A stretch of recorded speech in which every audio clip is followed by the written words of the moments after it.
If you're listening to this, you may drift off before the end. So before you do, make sure to subscribe and turn on notifications.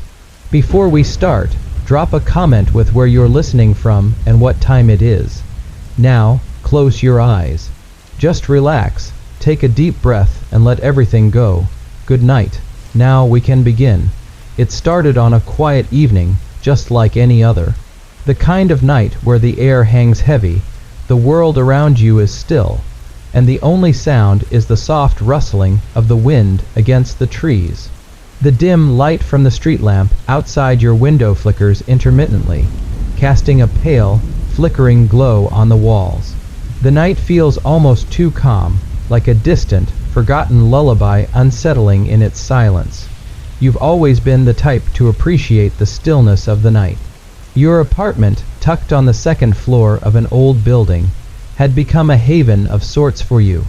You had moved into this place just a few months ago, away from the bustle of the city, seeking the comfort of solitude.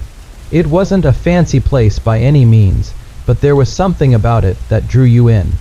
Something comforting about its creaky floors and the muted hum of the refrigerator. It was home. One evening, while going through a box of old things you hadn't unpacked since your move, you came across an antique mirror.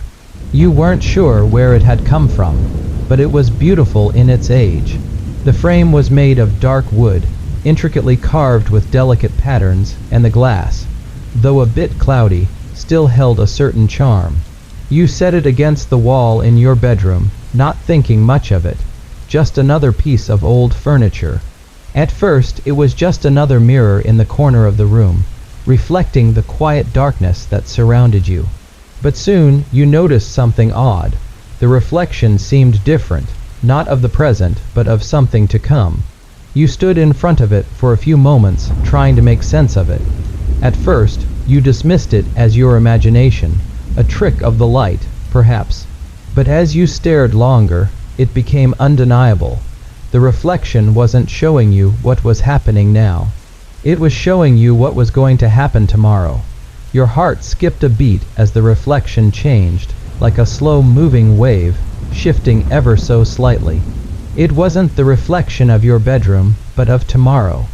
You saw yourself, sitting at your kitchen table, reading a book, the soft glow of the morning light creeping through the curtains.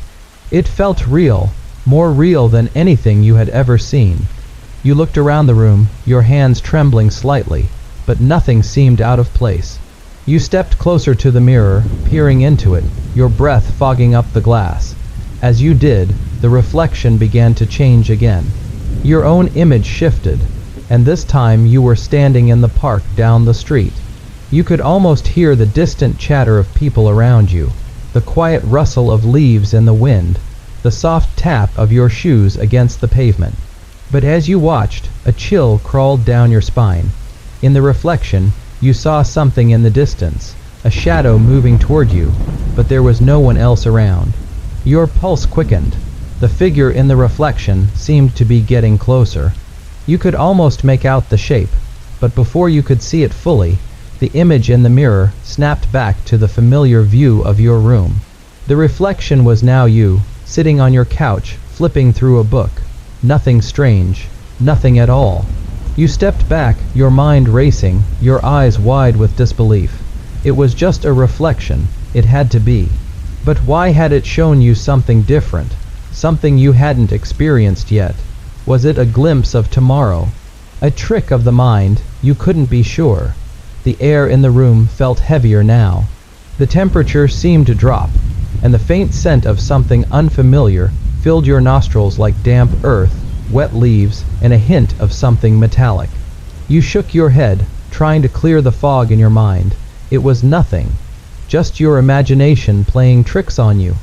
After all, it was late, and the darkness outside was making you feel strange. You turned away from the mirror, but something deep in your gut told you it wasn't just your mind playing tricks. Something about that reflection was different, and it wasn't done showing you what was to come. The wind outside picked up, rattling the windows. You hesitated for a moment before turning back to the mirror, and then, just as you were about to walk away, you noticed something new. A faint glow, almost imperceptible, beginning to shimmer across the surface of the glass. The mirror wasn't reflecting just you anymore.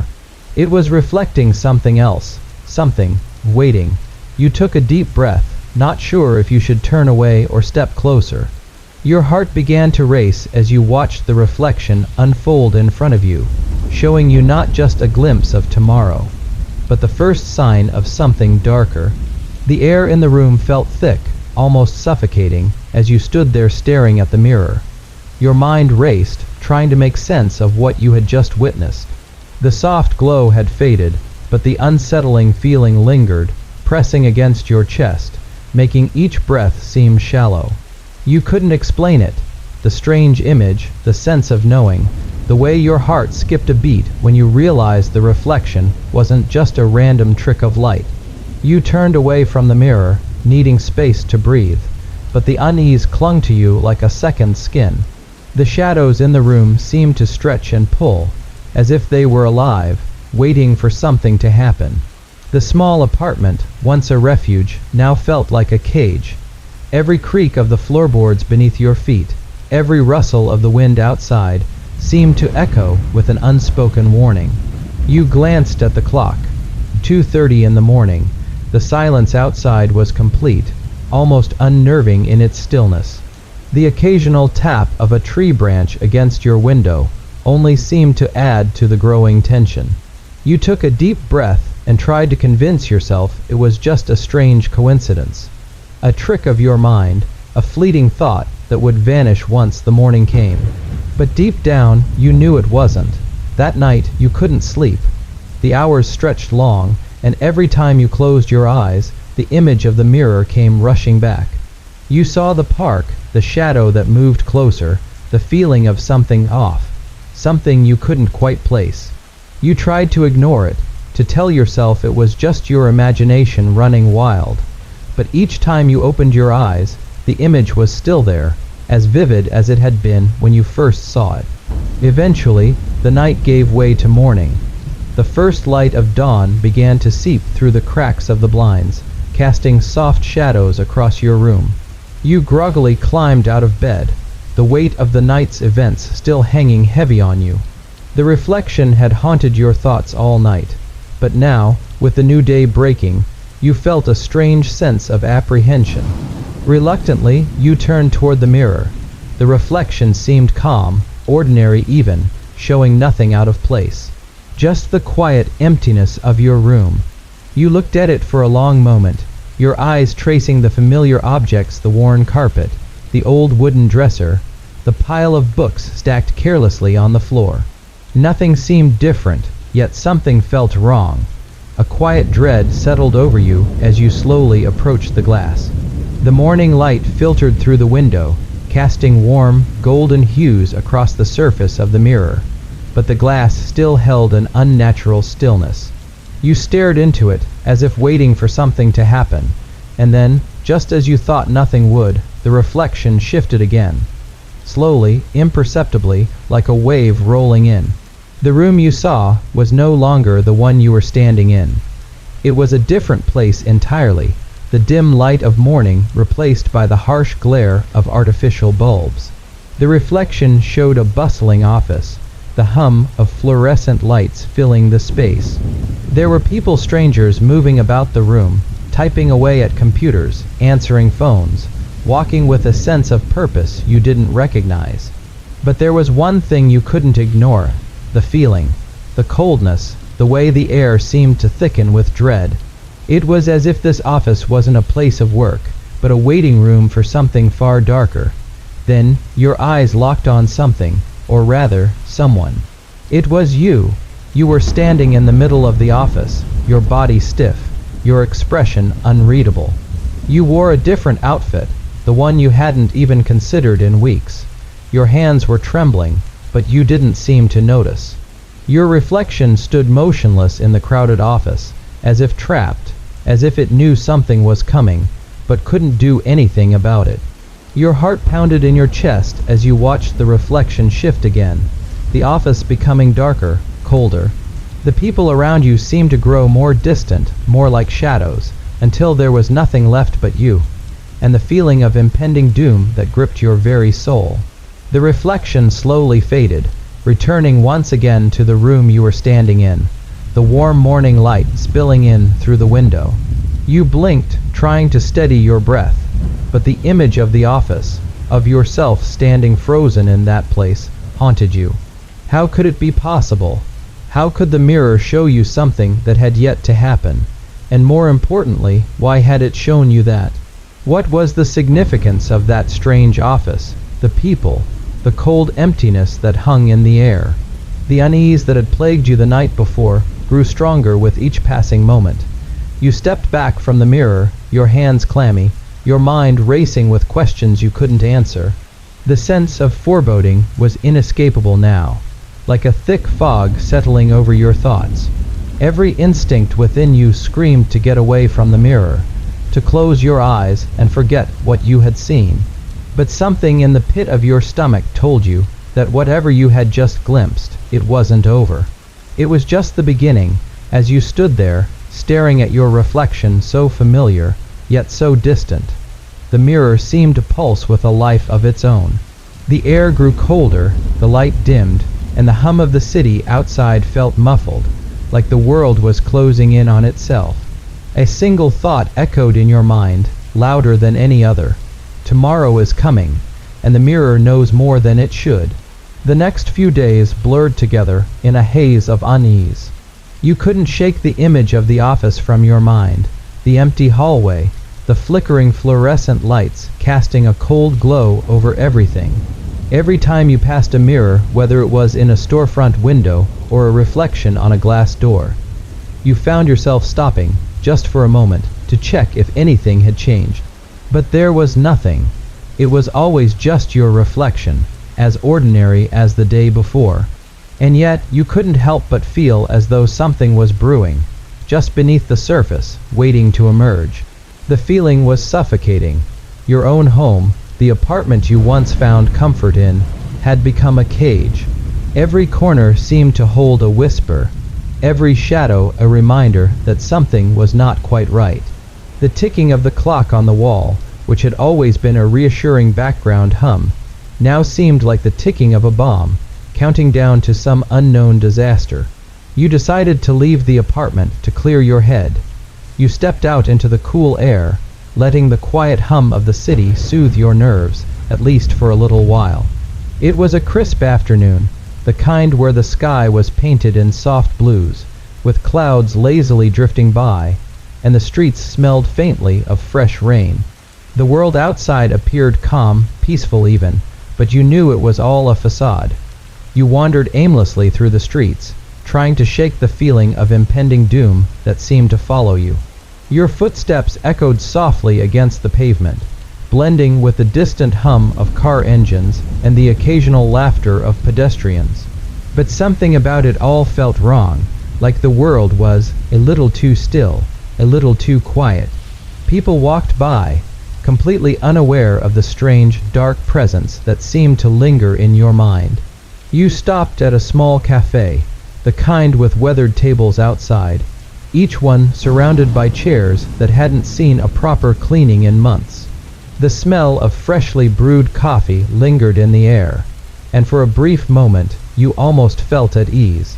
The sound of steam hissing from the espresso machine, the soft clink of porcelain cups being set on tables, it all felt normal, comforting. You ordered a drink, a simple coffee, and sat at a corner table, watching the world go by. But even as you tried to lose yourself in the warmth of the cafe, you couldn't escape the pull of the mirror. It was as though the reflection had planted a seed in your mind, a seed that was growing, spreading, its tendrils wrapping around your thoughts until there was no escape. A few minutes later, you felt your phone buzz in your pocket, and you pulled it out to check the message. It was from a number you didn't recognize, the message short and to the point. You're going to be in the office tomorrow. Your stomach dropped. The message felt cold, like it had been written by someone who already knew the future. You stared at the screen, your hands trembling slightly as you reread the words. Was it just a coincidence, or was it tied to what you had seen in the mirror? The sudden ringing of your phone jolted you out of your thoughts. You glanced down to see an unknown number flashing across the screen. Hesitantly, you answered, the voice on the other end instantly sending chills down your spine. "I told you," the voice said, its tone calm and deliberate, as though it were speaking to someone who already understood. "The mirror doesn't lie. Tomorrow will be just as it shows. Don't be late for the office." The call ended abruptly, leaving you in stunned silence, the buzzing of the phone still echoing in your ears. You felt a cold sweat break out on your forehead as the reality of what was happening began to settle in. How could they know? How could anyone know? You hadn't told anyone about the reflection in the mirror, and yet, this person, this stranger, knew exactly what you had seen. You quickly stood up from the table, your chair scraping loudly against the floor, causing a few heads to turn. You didn't care, you had to get out of there. The world felt suffocating again, like it was closing in around you. The wind outside seemed to pick up as you rushed down the street, the chill of the air biting at your skin, the distant rumble of thunder sounding like a warning. You walked home quickly, your mind racing. As you reached the door to your apartment, you hesitated. You glanced at the mirror, but this time you didn't step closer. It wasn't just a reflection. It wasn't something you could ignore anymore. There was something dark, something ancient, that lived inside it, and it was watching you, waiting for you to make the wrong move. Your breath caught as you remembered the last image you had seen in the mirror. The office, the cold emptiness of the place, and your own reflection standing there, as if frozen, as if waiting for something terrible to unfold. You knew that tomorrow would be the day the mirror's vision came to life. The clock on the wall ticked louder, each second echoing in your mind. Tomorrow. You collapsed onto your bed, the weight of dread pressing down on your chest. The mirror's grip was tightening around you, and there was no escaping it. All you could do now was wait. Tomorrow was coming, and you couldn't stop it. You only hoped that when the time came, you would be ready. The morning light broke through the blinds in a dull, muted glow, casting thin strips of brightness across the floor. It was a Tuesday, but it felt different, heavier, like the weight of the entire day had already settled onto your shoulders before you even got out of bed. You could hear the faint sounds of the city below, the usual hum of traffic, the distant murmur of voices, but none of it felt real anymore. Everything felt hollow. The world outside might have been the same, but you knew it wasn't. Tomorrow was already there, creeping in the corners of your mind. You didn't sleep much the night before. Even in the haze of exhaustion, your mind wouldn't let go of the mirror's promise. You could still hear the voice on the phone, calm and deliberate, echoing in your ears like a broken record. The words "don't be late for the office" had haunted you, and now, in the quiet of morning, they had transformed into a chilling certainty. You knew something was coming, and it wasn't going to be pleasant. With a reluctant sigh, you swung your legs over the edge of the bed and stood, feeling the cold wooden floor beneath your feet. The apartment was still, but that stillness made everything seem louder. The sound of your own breath as it echoed through the silence felt too sharp for the peace that should have been there. You moved to the bathroom, your reflection following you in the dark glass of the mirror, the one that wasn't supposed to show anything out of the ordinary. You stared at yourself for a long moment. Your face looked just as it always did, tired but familiar. But the longer you stared, the more the edges of your reflection seemed off. It was like a fog was settling over it, a haze that blurred the lines between who you were and who you might become. You blinked, trying to focus, but the image flickered, then steadied. The face that looked back at you was the same, but the eyes, they were different. They seemed older, worn, and somehow knowing. The mirror flickered again, and for a moment you could swear you saw a shadow move just behind you, darting out of view before you could fully focus. Your heart skipped, a cold sweat prickling the back of your neck. But when you turned to look, the bathroom was empty. You looked back into the mirror, Nothing had changed, or had it? You couldn't be sure anymore. The uncertainty gnawed at you, but you had no time to dwell on it. You had to get to the office. The voice had told you that, and you couldn't ignore it. As you got dressed, the minutes seemed to slip through your fingers. The ticking of the clock, each second like a countdown, reminded you of something unavoidable. You hurried, stumbling through the motions, your mind distracted, your thoughts tangled in knots. The city outside didn't look like the city you remembered. It was quieter, the streets strangely empty as you stepped out the door. The air was thick, like the fog was rising again, but it wasn't just the weather. It was everything. It was you. Your footsteps echoed too loudly on the pavement as you made your way toward the subway station. The usual bustling crowd was nowhere to be found. Instead, the sidewalks were nearly deserted, save for the occasional figure walking quickly, their faces turned downward, lost in thought. The emptiness felt unnerving, as if the world was holding its breath, waiting for something to happen.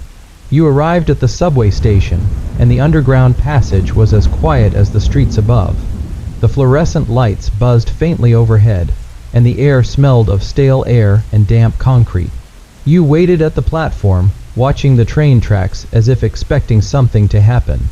A train should have arrived by now, but there was nothing. Just the distant echo of the city above, a faint rumbling that couldn't quite reach you down here. Then, a voice. Soft, barely a whisper, but unmistakable. You shouldn't be here. You spun around, but no one was there. The station was empty, save for a stray piece of paper blowing gently in the breeze that came from nowhere. You could feel the cold settling in, the pressure building, squeezing the air out of your lungs. You checked your phone. No new messages, no missed calls. The silence was oppressive, and the seconds ticked by slower than you ever remembered. The sound of an approaching train finally cut through the air, and you couldn't help but feel a brief moment of relief. The train appeared on the tracks with a screeching sound, its headlights cutting through the darkness like a signal in the night. It slowed to a stop right in front of you. The doors opened, and you hesitated for a moment, feeling the urge to get on. It wasn't just about getting to the office anymore. Something told you that you needed to be on that train, that it was part of whatever had started to unfold. You stepped inside. The train was empty, save for a few scattered passengers who were seated, their eyes vacant and distant, staring straight ahead as if lost in their own thoughts.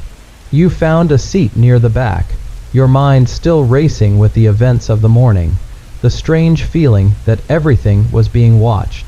Your reflection in the window was distorted by the motion of the train, but it still felt like it was more than just an image. It felt like it was watching you.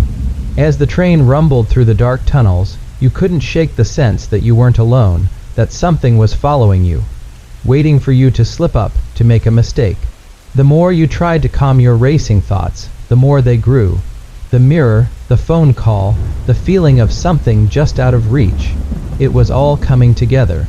But what was it, and what did it mean? The train pulled into the next station, but as you stepped off, you weren't sure anymore whether you were leaving the train or walking deeper into it. The world around you felt different, like a dream that was on the edge of falling apart, and you had no control over how it would end. The train platform had an eerily quiet atmosphere. The usual bustle of commuters, the hum of voices, and the occasional shuffle of hurried feet were conspicuously absent. It was as though the world had held its breath for a moment, waiting for something to shift. You stepped off the train, your legs trembling slightly beneath you, and your mind still caught in the aftershocks of the strange events that had unfolded in the past few hours. There was an unsettling calm in the air, but beneath it, you could feel the weight of an impending storm. The wind picked up, and you pulled your jacket tighter around yourself as the city street stretched before you. Unfamiliar, yet familiar. Something felt different, as if the world had shifted just a few degrees, and now nothing quite fit. The buildings, once so easily recognizable, loomed in strange new ways. The clouds above, heavy with an unspoken promise, seemed to hang too low. threatening to burst open with the storm you could almost taste on your tongue. The walk to the office felt longer than it should have, the streets stretching on like a twisted maze, each corner turning into another. You glanced at your watch, 7:45, but the time felt wrong. You had left your apartment much earlier, and yet it felt as though hours had been stolen from you, replaced by a thick fog that muddled the timeline.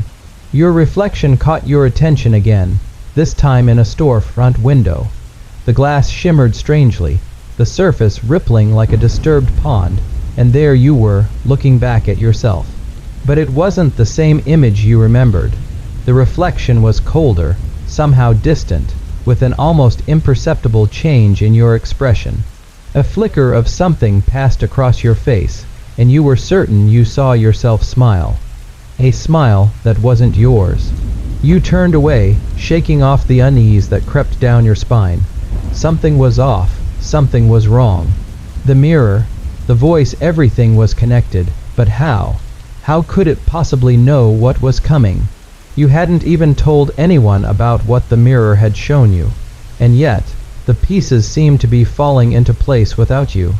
As you crossed the street, the sound of the city returned to you, but it wasn't the usual sound. The streets had become almost too quiet, with only the distant rush of traffic and the occasional footstep breaking the silence. You were hyper aware of your surroundings, acutely sensitive to the smallest of changes. The crunch of gravel underfoot, the faint scent of rain in the air, the echo of your own breathing in. Vast emptiness. When you finally arrived at the office building, the glass doors opened with a soft whoosh, and you stepped inside. The sterile scent of fresh paint and the quiet murmur of voices immediately hit you, but there was something strange about it. The air inside felt colder than it should, and there was an unfamiliar tension hanging in the space. You had worked here for months, but today it felt alien, as though this place, this routine, had shifted without you even realizing. The receptionist at the front desk gave you a nod, her expression neutral, but her eyes lingered on you for a moment too long. A flicker of recognition, or was it concern, crossed her face, but before you could dwell on it, she looked away and returned to her work. You walked through the lobby and into the elevator, the hum of the machinery vibrating under your feet as it ascended. The elevator doors opened with a soft chime, and you stepped out into the familiar hallways of the office. But again, everything felt wrong. The buzzing fluorescent lights overhead were too bright, casting sharp shadows along the walls. The sound of typing, murmuring, and the click of heels echoed in a strange rhythm, almost as if everything was a few seconds out of sync. You made your way to your desk, but as you passed a few co-workers, they looked up at you with blank expressions. Not a smile, not a nod, just an unreadable stare, like they were seeing you for the first time. You tried to brush it off as paranoia, but the feeling lingered in the pit of your stomach. Something was coming, you could feel it in your bones, but you couldn't quite grasp what it was. The clock on the wall ticked steadily, and when you checked your phone, the time read 8 o'clock. You froze for a moment, staring at it. It couldn't be right. The last time you looked at the clock back at the subway, it had been 7:45.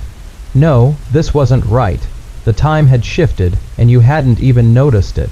That familiar sinking feeling returned, twisting in your chest. The office began to feel more like a cage than a workplace.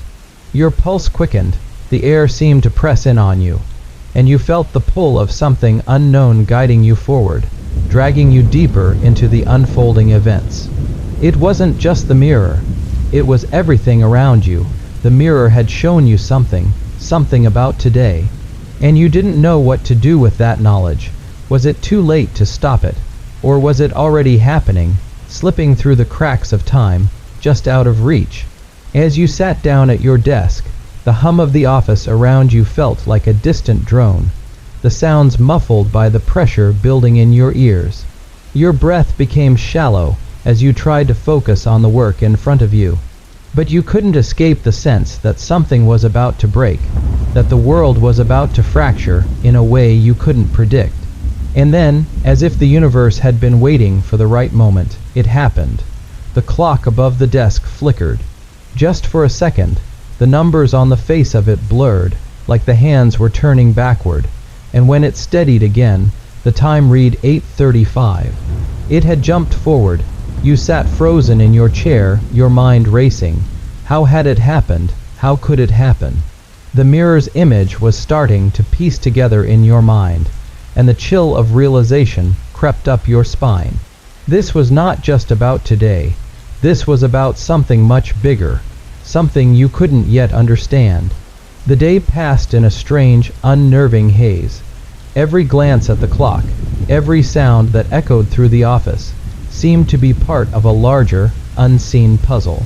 You couldn't shake the feeling that you were moving through a dream that was inching closer to something real, something far more dangerous than you could have ever imagined. The mirror's predictions were becoming impossible to ignore. At first, you had convinced yourself it was just a freak accident, perhaps your mind had played tricks on you, a fleeting moment of déjà vu. But as the hours stretched on, the mirror's accuracy became undeniable. It showed you things before they happened, tiny details you couldn't have known. A knock at the door, the exact time your phone would ring, even the exact words you would hear when you picked up the call. It was unsettling at first, but now it was beginning to feel like an invasion of your privacy, a theft of your future. And yet, every time you glanced at your reflection, it was there whispering its secrets, showing you what was next, but never revealing enough for you to take control.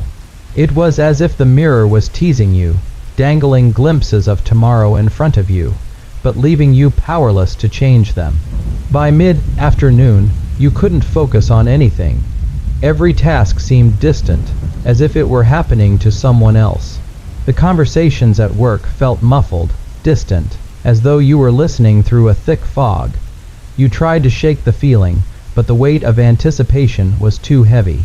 Your mind was consumed with thoughts of what the mirror might show you next, and whether or not you should be afraid of it. You couldn't help but think back to the events that led you here, the strange encounter with the man on the street who had whispered your future to you, how his words still echoed in your ears, a haunting melody that refused to fade. You're going to die in a way you can't stop, he had said, his voice like ice scraping against the back of your mind.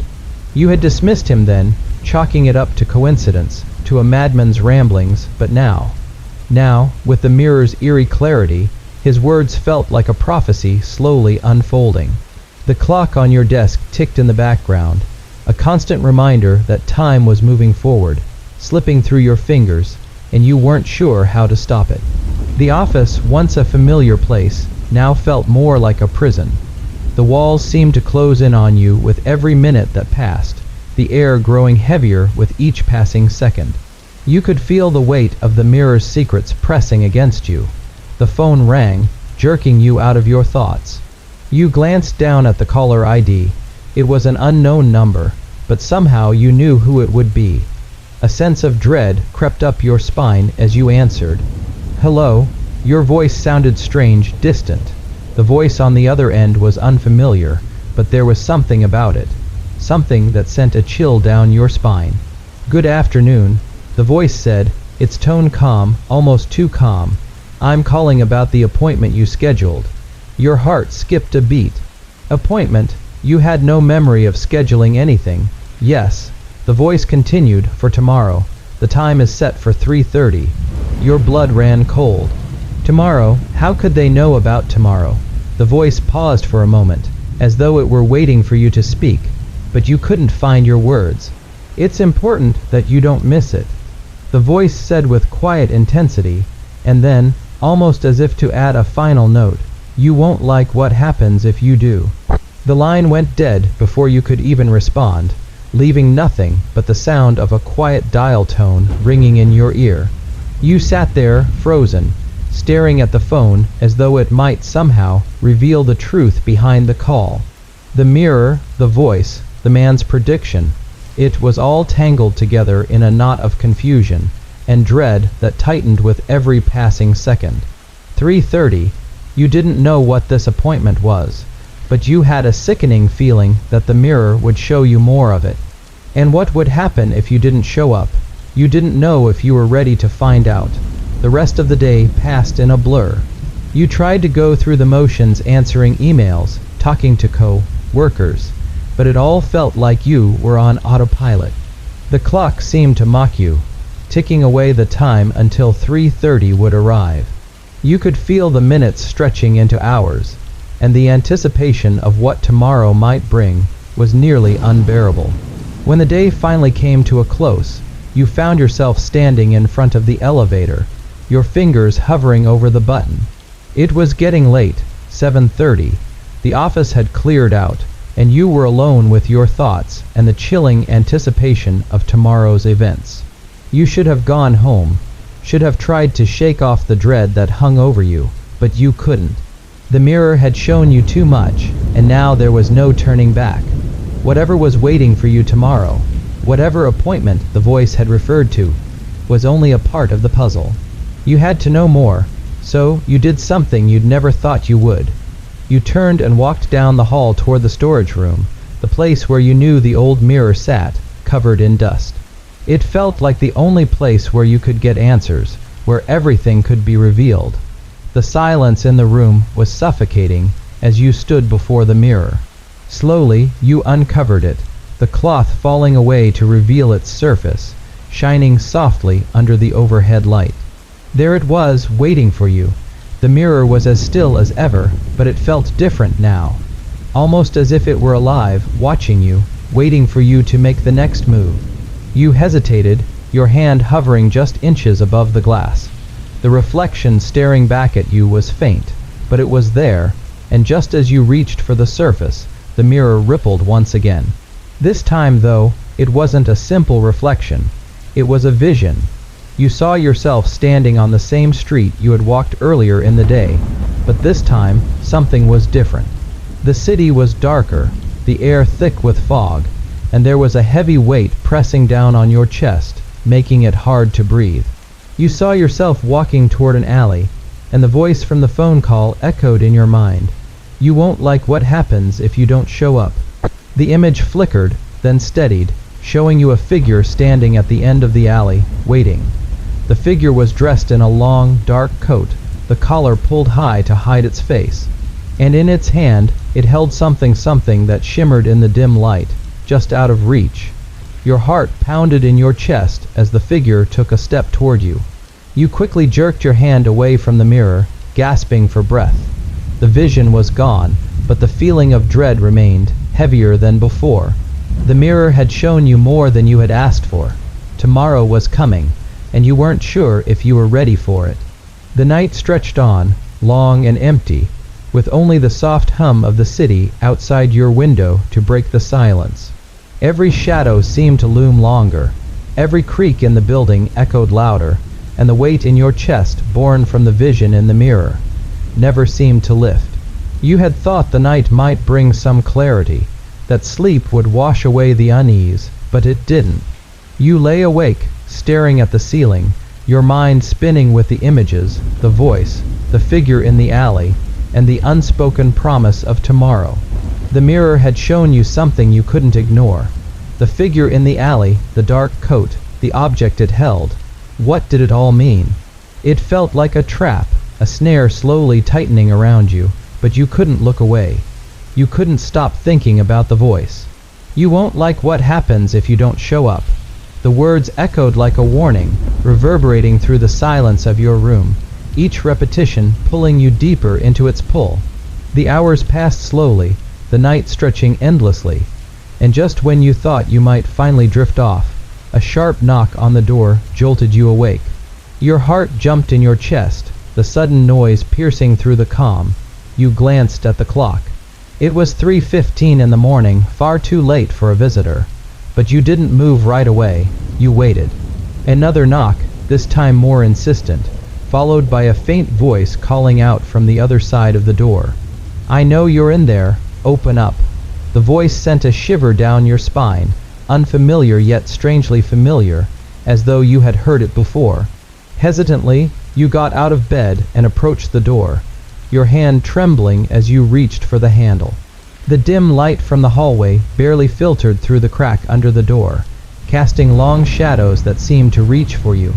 You opened it cautiously, half expecting someone, or something waiting on the other side, but the hallway was empty. No one stood there, and yet the air felt thick, like something was just beyond the edge of your vision, waiting to reveal itself. You stepped into the hallway, glancing both ways, but saw nothing. The silence was unnerving. You couldn't shake the feeling that something was off. The building seemed too quiet, too still, as if it were holding its breath. But there was nothing, no sign of anyone, nothing out of the ordinary. Turning back, you caught sight of the faintest reflection in the hallway mirror at the far end of the corridor. You froze. It was you, standing there, just as you were now. But there was something strange in your reflection. Your eyes were wide, terrified, and your reflection yourself wasn't moving with you. It stood there, watching, unmoving, its expression locked in a silent scream. The air around you grew heavy, thick with dread, and your heart began to race. You spun back around, but the hallway was empty again. The soft hum of the building's old pipes was the only sound now, a low, muffled groan from deep within the walls. Your breath quickened. What was that? The reflection in the mirror was wrong. It was too still, too alive in a way that shouldn't have been possible. You backed away from the mirror, your footsteps echoing in the silent hallway. But before you could retreat back to your room, a whisper drifted toward you, barely audible. Tomorrow. It was the same voice, the same haunting whisper that had called to you earlier, like a distant echo of the future you couldn't escape. You spun around, but again, there was no one there. No figure in a dark coat, no sign of the mysterious caller. Just the quiet emptiness of the hall, with the reflection of your own fear staring back at you from the mirror. With your heart pounding in your chest, you backed away, stumbling toward your door. You slammed it shut behind you and leaned against it, trying to steady your breathing. What was happening? Why couldn't you escape it? The vision, the voice, the mirror. It all seemed to be pulling you deeper into something you didn't understand. But you couldn't stop it. You knew now that tomorrow would come, and whatever it had in store for you, you couldn't avoid it. It was too late. You stood there, facing the mirror in your room, your reflection now clear and still, just like it had always been. But the unease lingered in the air, suffocating, like a weight on your chest. The voice whispered once more, not from the hallway, but from the depths of your own mind. Tomorrow, 3:30. You glanced at the clock on your nightstand. The time was moving so slowly now, each second stretching longer, heavier. Your eyes traced the hands on the clock, as if watching for some sign that everything might go back to normal. But deep down, you knew it was already too late. The events of tomorrow were already set in motion. The appointment, the figure, the warning. You were caught in its web, and no matter how hard you tried to resist, there was no way out. The mirror had shown you what was to come, and you had no choice but to face it. The hours until 3:30 dwindled away. You couldn't sleep, couldn't escape the ever-growing sense of inevitability. Whatever happened next, whatever the mirror had in store for you, was coming whether you were ready or not. But you couldn't look away now, could you? You couldn't stop yourself from peering deeper into the future, searching for answers, even as the darkness closed in around you. The hours between 3:15 and 3:30 felt like an eternity, each second stretching painfully, like a thin thread pulled taut. You couldn't escape the sensation of being watched, your every move somehow observed by an unseen force, lurking just out of reach. The air in the room was suffocating, heavy with tension, and the quiet hum of the old apartment building only seemed to amplify your growing anxiety. You stared at the clock, its steady ticking now a constant reminder of the time that was slipping away, bringing you closer to whatever 3:30 held. A soft knock at the door broke the stillness, a hesitant tap that reverberated through the room. Your heart leapt in your chest, the sudden sound so unexpected, so foreign in the silence that had settled.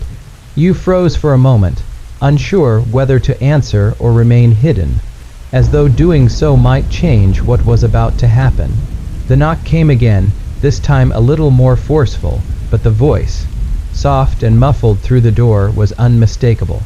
"I know you're in there," the voice whispered, barely audible but unmistakable. "It's time. You can't run from this anymore." You could feel your pulse pounding in your ears as you slowly approached the door.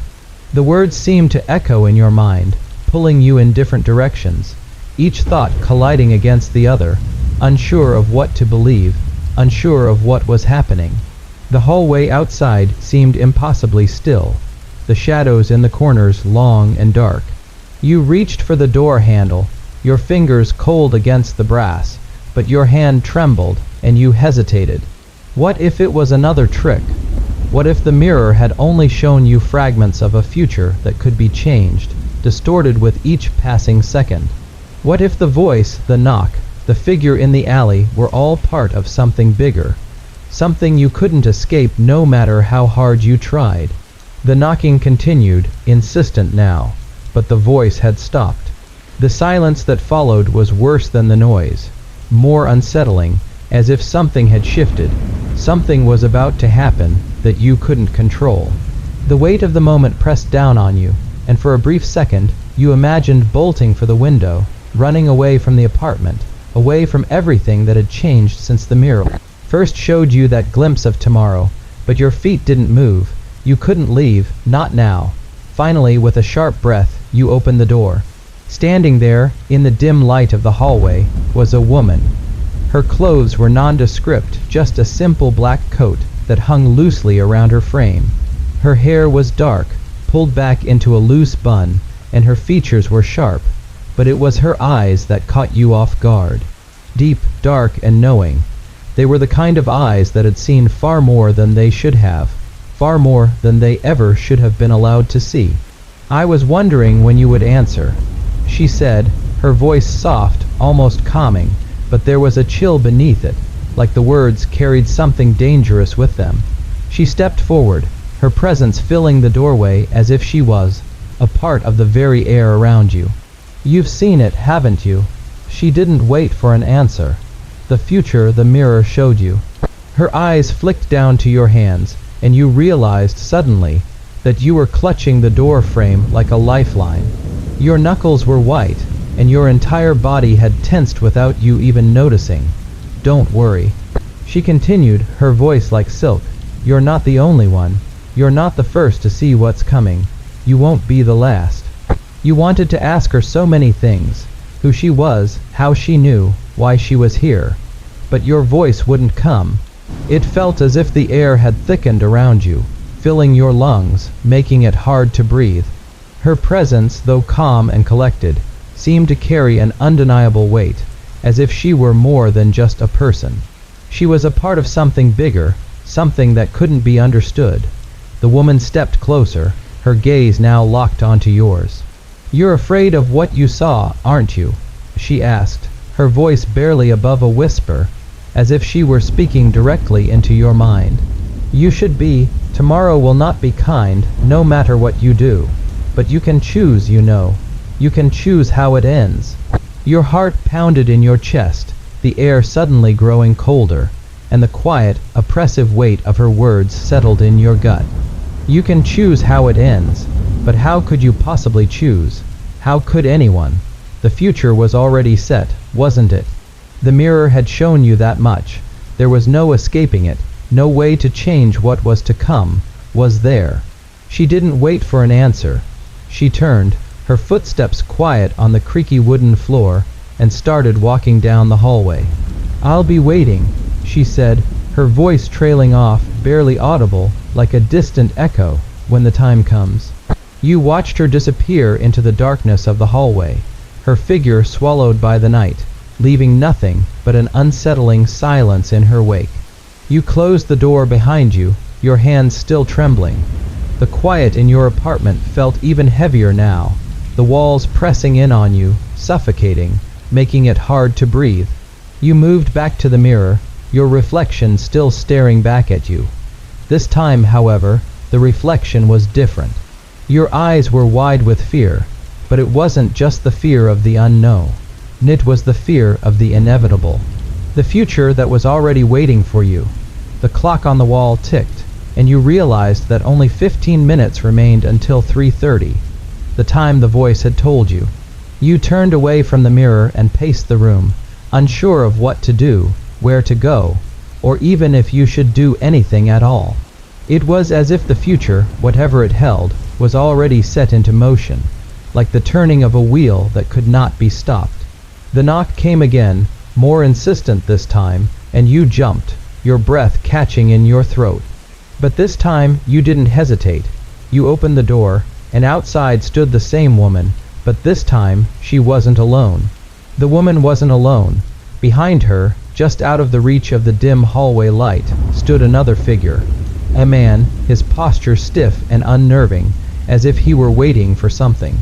His face was obscured in shadow, but you could feel his eyes on you, cold and calculating. The air around them was thick, heavy with the weight of unspoken things, and for a moment you felt as though the apartment itself had grown smaller, like it was closing in on you, pressing you between the walls.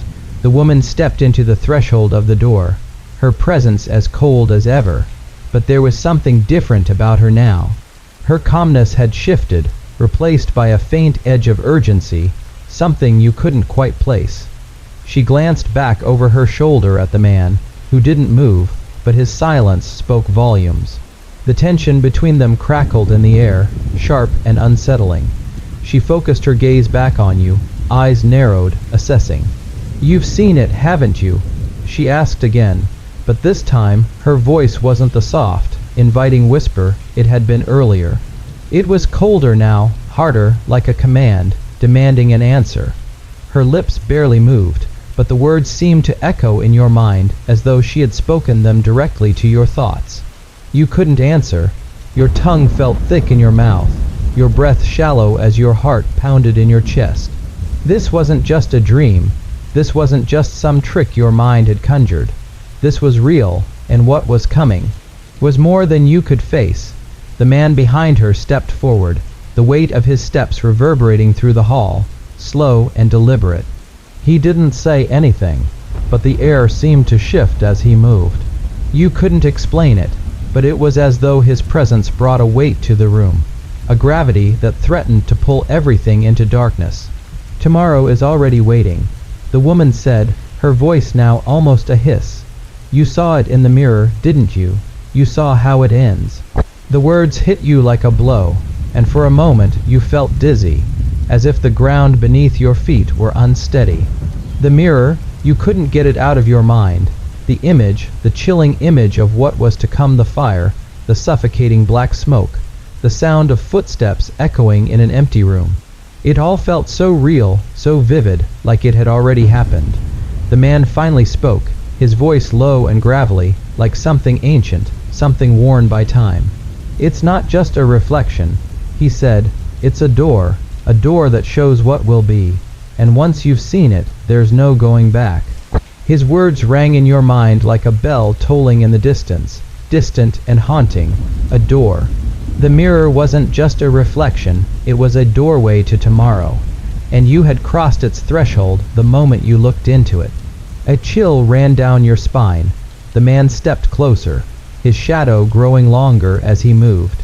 His presence seemed to fill the doorway, blocking the light from the hallway, casting a deep shadow over everything. You couldn't see his face, but you could feel his eyes on you. Cold, unblinking. "You're not meant to know." The woman continued, her voice now tight with something else, fear, perhaps, or anticipation. She glanced back at the man, and for the first time, you saw a flicker of hesitation in her eyes. "But you've seen it, haven't you? You've seen the future, just as we all have, and now you'll have to decide." The words hung in the air, thick with meaning you couldn't quite grasp. Decide what? You felt a growing unease, a sense of doom creeping up on you. What could you decide? What power did you have over the future that was already set in motion? The man stepped forward again, his gaze still hidden, but the weight of his presence pressing down on you like a storm about to break. "The mirror shows tomorrow. he said, his voice low, almost reverent. "But there's a cost to knowing what comes next. The future is a fragile thing. Once you've seen it, once you've glimpsed it, you can't unsee it. It becomes a part of you, and the moment you realize what's coming, the moment you understand it, the choice is yours to make. But there is no turning back." You stepped back, heart racing, mind spinning. The room seemed to close in on you, and for a moment you couldn't breathe. The weight of their words hung in the air like a threat, something that loomed over you, always there, always just out of reach. The woman's gaze softened for a brief moment, just enough for you to catch the hint of something regret. Sympathy, it was gone before you could be sure, replaced again with that impenetrable calmness. She reached out, her hand barely brushing against your arm, the touch icy, but not unpleasant. "You can still change things," she whispered, her voice soft again, coaxing. "But you have to understand, once you know the future, there's a price you will pay when it comes, and it will come." You felt a shiver run through you, but before you could respond, the man spoke again. "Time is moving, and it doesn't wait for you to make your choice. Once tomorrow begins, there is no going back. The mirror will show you the way, but it will also show you the price." The woman turned toward him, nodding slightly, as if this were all part of some unspoken agreement between them. She gave you one last look, her eyes colder now, darker, before she stepped back into the shadowed hallway. The man followed her, his silhouette dissolving into the darkness, leaving you standing alone in the doorway. The knock from earlier had never come. The stillness of the apartment seemed almost deafening now, as if the world outside had gone completely silent. You were alone again, but you couldn't shake the feeling that the door you had just opened wasn't the only one waiting to be unlocked. Your reflection in the mirror caught your attention once more, its surface now rippling like water disturbed by a stone. You felt the pull, the weight of the glass calling you, beckoning you to look again, to see what would come next. Would you look? Could you resist? You stared at the mirror, your breath shallow, the shadows growing longer, and the weight of the future pressing down on you with every passing second. The room felt unbearably still. The silence was so thick it pressed against your eardrums. The faint hum of the old refrigerator in the kitchen, now a distant, unwanted reminder that this was reality. You stood in the doorway, staring into the mirror once again, the reflection rippling like water under a gentle breeze. The future, it was there, waiting for you. You couldn't escape the pull. It had been too long, and despite the warnings, despite the threats, you knew you'd look. It wasn't just curiosity now, it was something darker, something inside you that needed to know, to see what was coming next. What price would you pay for knowing? You didn't know if you were ready, but the truth was, you didn't have a choice anymore. The mirror had already claimed you, and its grip tightened with every passing moment. The surface of the glass shimmered, distorting before your eyes. It was no longer the reflection of your small, dimly lit apartment. No, this time, it was something far more unsettling. A street empty, bathed in the orange glow of streetlights, the kind that flickered when the wind blew too hard. You could almost hear it, the soft whistle of the wind, the rustle of dry leaves skittering across the sidewalk. But the sound felt distant, like a memory fading into nothingness. And then, you saw it, the figure. A man standing at the corner, watching.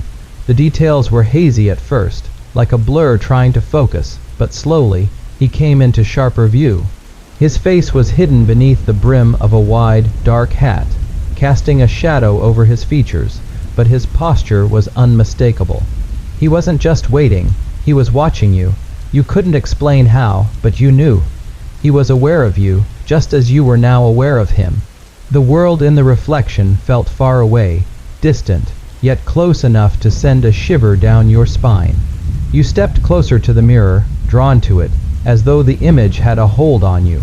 The street seemed to stretch endlessly.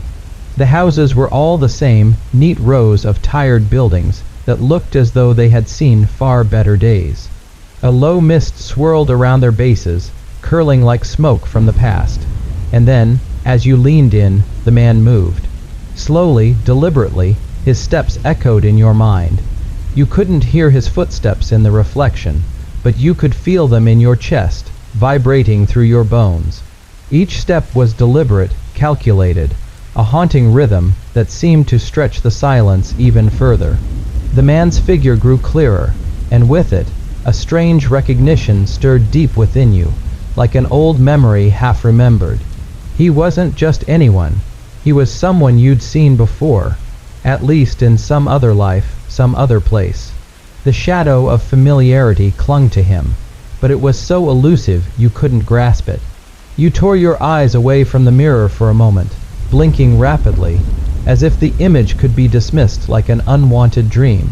But when your gaze returned to the glass, the street had changed. It was no longer empty. There was a car now, parked at the curb, its engine idling in the cool night air. A woman sat inside, the faint outline of her figure illuminated by the glow of the dashboard. She was staring straight ahead, her face frozen in a look of dread, as if waiting for something or someone to make a move. A deep, uneasy feeling stirred within you. Who was she? Why was she there? You couldn't look away. Your breath felt shallow, your chest tight. A part of you wanted to step back, to break free from the hold the mirror had on you, but your feet were frozen in place. Something was calling you forward. You had to know. You had to see it through. The woman in the car turned her head slowly toward the street. Her eyes wide, unblinking, met yours through the mirror.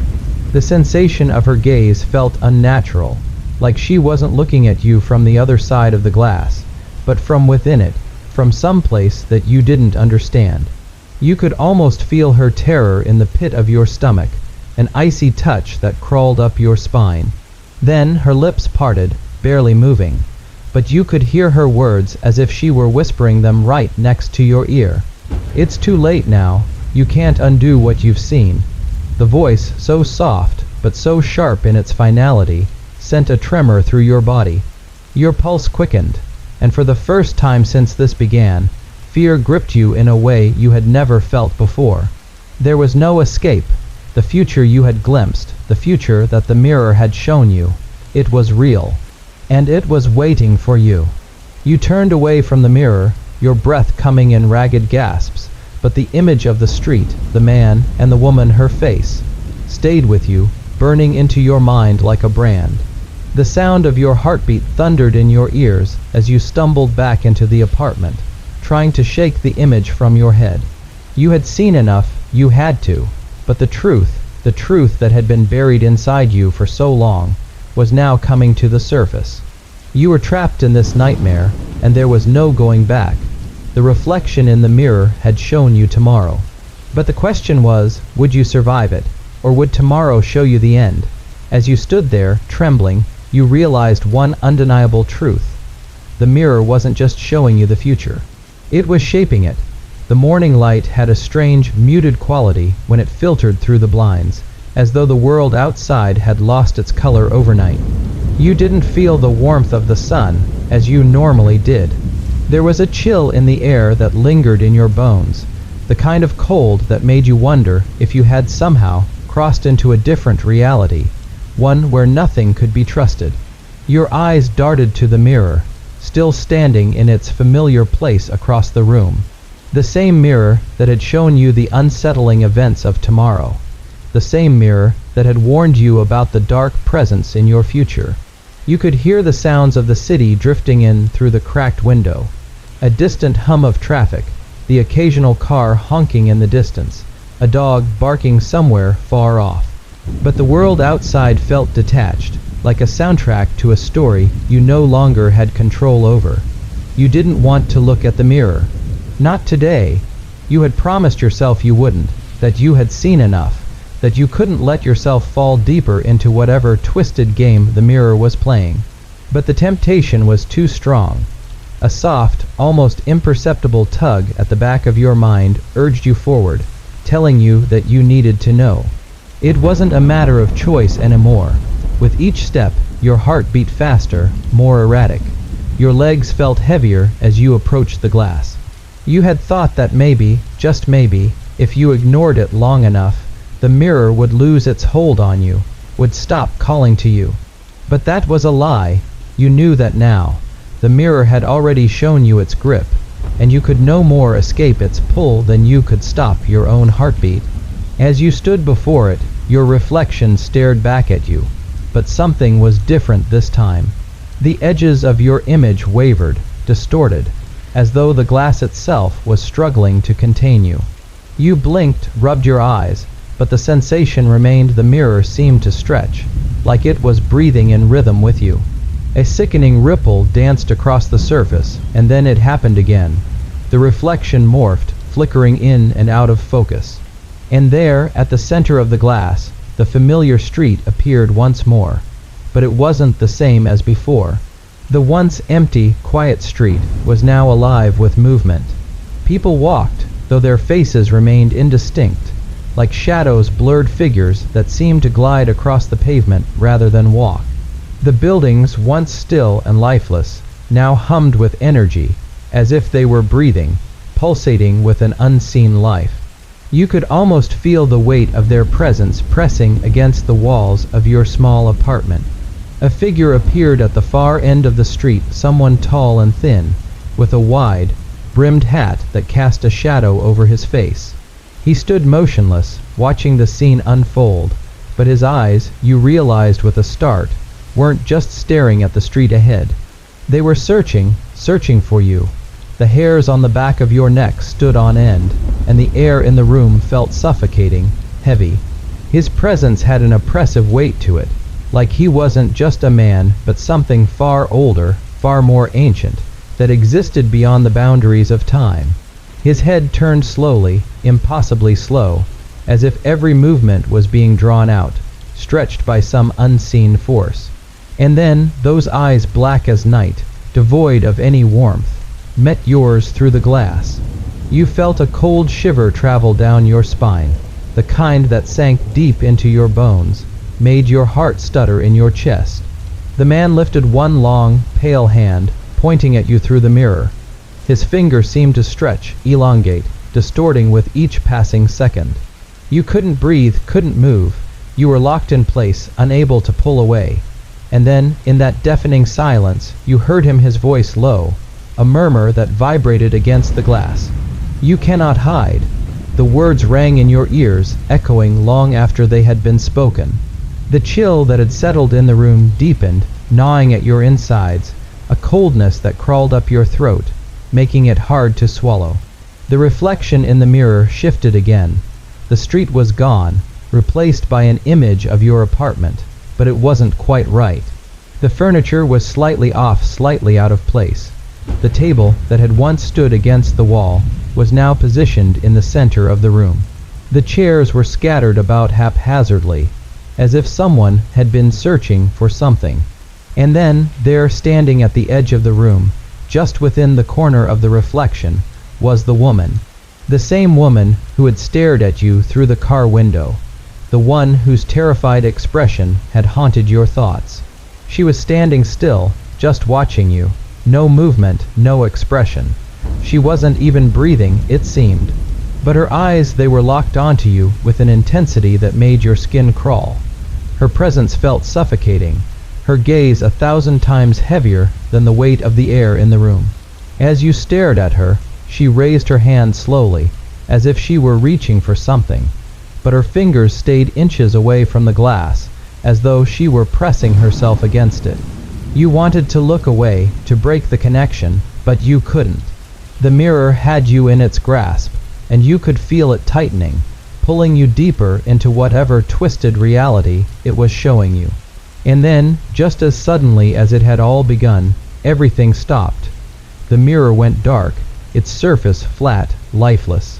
The street, the man, the woman, they were all gone, but the feeling remained, a sense of dread, an overwhelming weight pressing against you, wrapping itself around you like a shroud. You turned away from the mirror, but the echo of the woman's empty gaze stayed with you. You couldn't shake it, couldn't breathe without feeling like you were being watched. You didn't know what the future held anymore. The mirror had shown you a path, but now you were terrified of what lay at the end. The air in the room felt thinner as you tried to steady your breathing. The stillness of the apartment was oppressive, as if the silence had been broken by something far deeper than the mere absence of sound. The mirror had fallen silent, but its presence lingered, like a shadow you couldn't escape. You could still feel the weight of that woman's gaze on you, as if she were watching you from the corner of the room. Every time you closed your eyes, you saw her face, pale and expressionless, her fingers just inches away from the glass. You tried to distract yourself, turning away from the mirror, focusing on the mundane. You grabbed a cup of coffee from the counter, the sharp, bitter aroma filling your senses. But it couldn't shake the icy tendrils of fear wrapped around your chest. You had seen too much. What was the meaning of the reflection? Why was the woman so eerily familiar? And why had she been waiting for you in the reflection? The room felt smaller now, as though the walls were inching closer with each passing moment. You stepped toward the window, trying to breathe in the cool air outside. But the view was warped. Everything seemed farther away than it should have been. The familiar landscape of the city felt like a dream, distant and faded. The buildings loomed, strange and unfamiliar, as if they were mocking your perception of reality. The fog, which had been so thick last night, had returned. It had settled over the city like a veil, blanketing everything in an eerie gray. Your heart pounded in your chest as you turned back to the mirror. The reflection remained empty, a still glass with no indication of the horrors it had shown you before.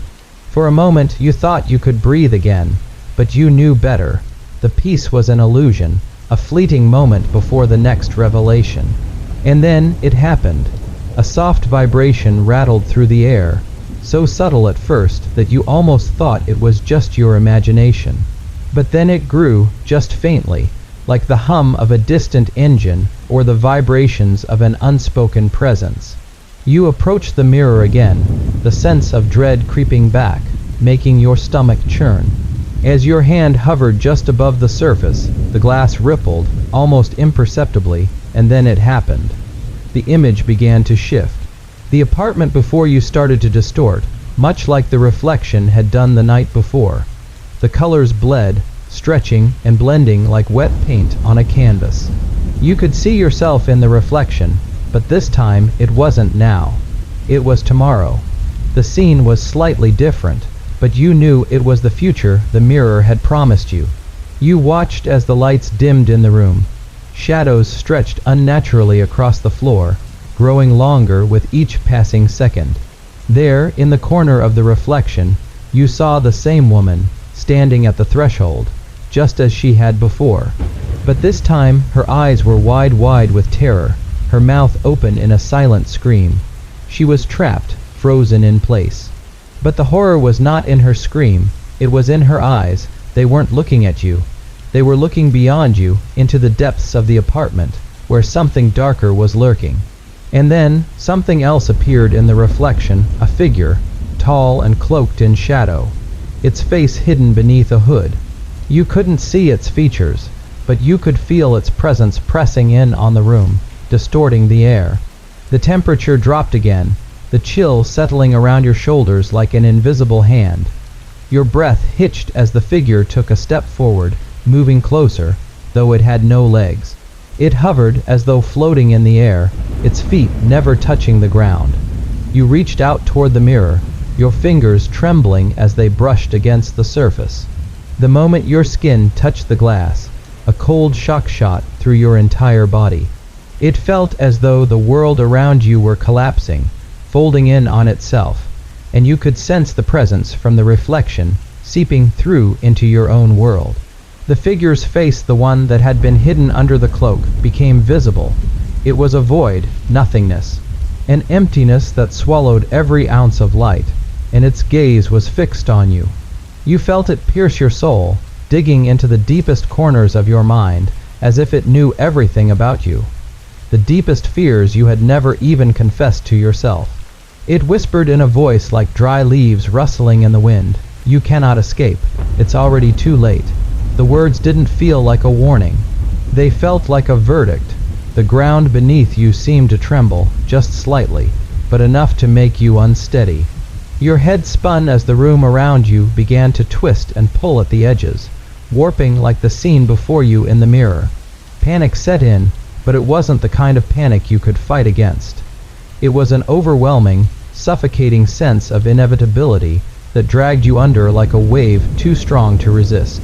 The figure took another step forward, and the woman's scream became audible now, though it was distant and muffled, as though it were coming from somewhere far away. You blinked, and the mirror went dark. Silence, but not the kind of silence that offered relief. No, this silence was thick with tension, as if something or someone was still present, just beyond the glass. The reflection returned to normal, as though nothing had happened at all. But you knew better. The mirror was playing its games, showing you snippets of the future, but it had never shown you anything that didn't come to pass. The figure was there. It had always been there, waiting. You backed away from the mirror, heart hammering in your chest, but you couldn't escape its reach. You could feel it, the presence, the pull. The dark figure was coming for you. The light in the room flickered, casting long shadows against the walls, each one seeming to stretch out with a life of its own. You stood motionless in front of the mirror, unable to tear your gaze away from it, though every instinct within you screamed to look away. The reflection seemed to pulse, a heartbeat like rhythm emanating from the glass, as though it were alive, breathing in time with your own breath. You were unsure how much time had passed since the figure had appeared, whether it had been seconds or minutes. Time felt distorted in the room, like everything had slowed to an unsettling crawl. The space felt heavier, and the silence, once comforting, was now thick and suffocating, pressing down on you with every passing second. Your fingers hovered above the mirror, trembling as they brushed lightly against the cold surface. The chill of the glass seeped through your skin, and the sensation felt unnatural, as though the glass wasn't just cold, but it was pulling something from you. Something you couldn't name but could feel draining away. Slowly, your eyes met the reflection once again, your breath catching in your throat. The room in the mirror had shifted once more. This time, it wasn't the same familiar apartment you'd known for years. No, the mirror showed something new, a place you didn't recognize. It was a hallway, long and narrow, dimly lit by flickering sconces on either side. The walls were draped in tattered, faded curtains that barely let any light through. A deep, oppressive darkness hung in the air, and every footstep echoed, though no one was walking. The air was thick with the smell of mildew, and something else, something metallic, like blood. Your chest tightened. You knew somehow that this place was important, that it was tied to the things the mirror had shown you before. You knew that somehow this place was where everything would change, but how and why? The reflection suddenly warped, the walls of the hallway rippling like water. Then, in an instant, the image was replaced with something more immediate, an image of you, standing in that very same hallway. The world seemed to crack and shift like fragile glass, and you could feel yourself drawn into the image, pulled forward by an invisible force. The air grew colder still, and the hum of distant whispers began to buzz in your ears. The sensation was impossible to describe, a pressure that built up within you, making you feel as though you were suffocating, but without the need for air. It was as though something was crawling underneath your skin, making you feel both distant and painfully aware of every movement. Your hand reached out to touch the mirror again, compelled by the invisible force that grew stronger with each passing moment. The hallway stretched before you, impossibly long, and the feeling of dread continued to mount. Your heart raced faster, and you realized with chilling clarity that you weren't just seeing the future anymore. You were experiencing it. You could almost feel the cold stone beneath your feet, the dampness of the air. You could hear the whispers now, faint but unmistakable, like a language you couldn't understand but still felt in your bones. They were voices, many voices, overlapping and indistinct, their words unintelligible, but filled with a sense of urgency and fear, You closed your eyes, trying to shake off the feeling. But when you opened them again, the hallway was there, the air thick with tension. The whispers grew louder now, more distinct, and one voice seemed to stand out among the others.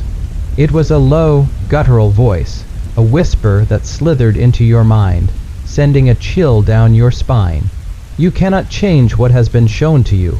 The words echoed in your head, making your heart race even faster. You tried to look away, to break free from the mirror's pull, but the hallway continued to stretch before you, endless and oppressive, dragging you in like a predator stalking its prey. Then, suddenly, the air shifted. The sound of footsteps, slow and deliberate, echoed from the hallway in the mirror, growing louder.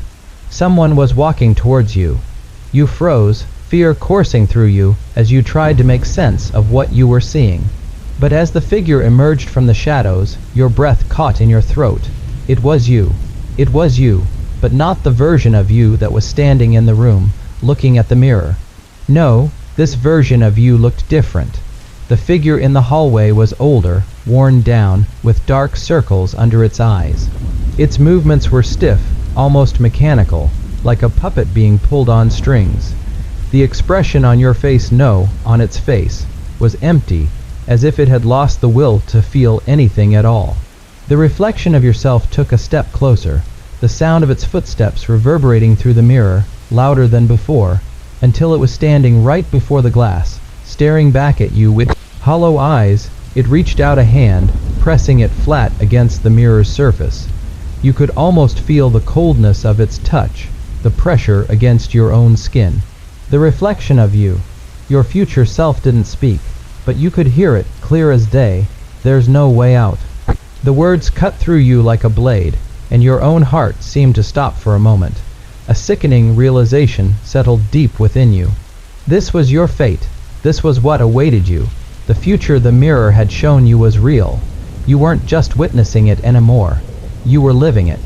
The mirror began to crack, the glass splitting down the middle with a sound like thunder. The hallway in the reflection shattered into shards of glass, but each piece still held your reflection, still showed the hollow, broken figure that was you. And then, in an instant, it all disappeared, leaving you standing in front of a perfectly normal mirror. No cracks, no images, just the reflection of yourself, of who you were now. But the air had changed. The cold was deeper. The silence had become too quiet. The silence after the mirror shattered felt suffocating, as if the very air had thickened around you. You stood frozen, staring at your own reflection, still trying to piece together what you had just seen, or rather, what you had experienced. The shards of glass from the mirror's reflection, each piece still holding a version of you, seemed to hover in the air, suspended for a moment longer before falling to the floor with a soft, muffled clink. But the room, your room, was silent. The whispers had stopped. The coldness, too, had receded, though the remnants of dread lingered, like a fog that wouldn't fully dissipate. You reached down, your hand shaking slightly, and began gathering the shards, almost out of some desperate need to restore the mirror, to fix what had been broken. But as you touched the glass, the coldness returned, a biting chill that seemed to crawl up your arm, like fingers brushing against your skin, sending a shiver down your spine. You dropped the pieces back onto the floor, feeling a strange, involuntary shudder run through your body. You didn't want to look into the mirror again. You couldn't, not after seeing the hallway, after seeing yourself in that place. But despite your fear, you knew something deeper inside you. Something urgent was pulling you toward it. You couldn't leave things unfinished. The questions swirled in your mind like a storm. Why was the mirror showing you these things? What did it mean? Was this truly the future, or was it something else entirely? The soft hum of the city outside drifted in through the window, muffled by the weight of the silence inside. The usual comforting sounds, the distant murmur of traffic, the faint hum of the refrigerator, seemed impossibly distant, as if the world outside had been muted, as if the universe itself were holding its breath. You couldn't stay here any longer, not like this. You had to understand what was happening. With hesitant steps, you turned from the mirror, the instinct to leave gnawing at you. But as you crossed the room, you saw something you hadn't noticed before. The corner of the room, the shadowed space near the door seemed darker than it should have been. The light from the window wasn't reaching it.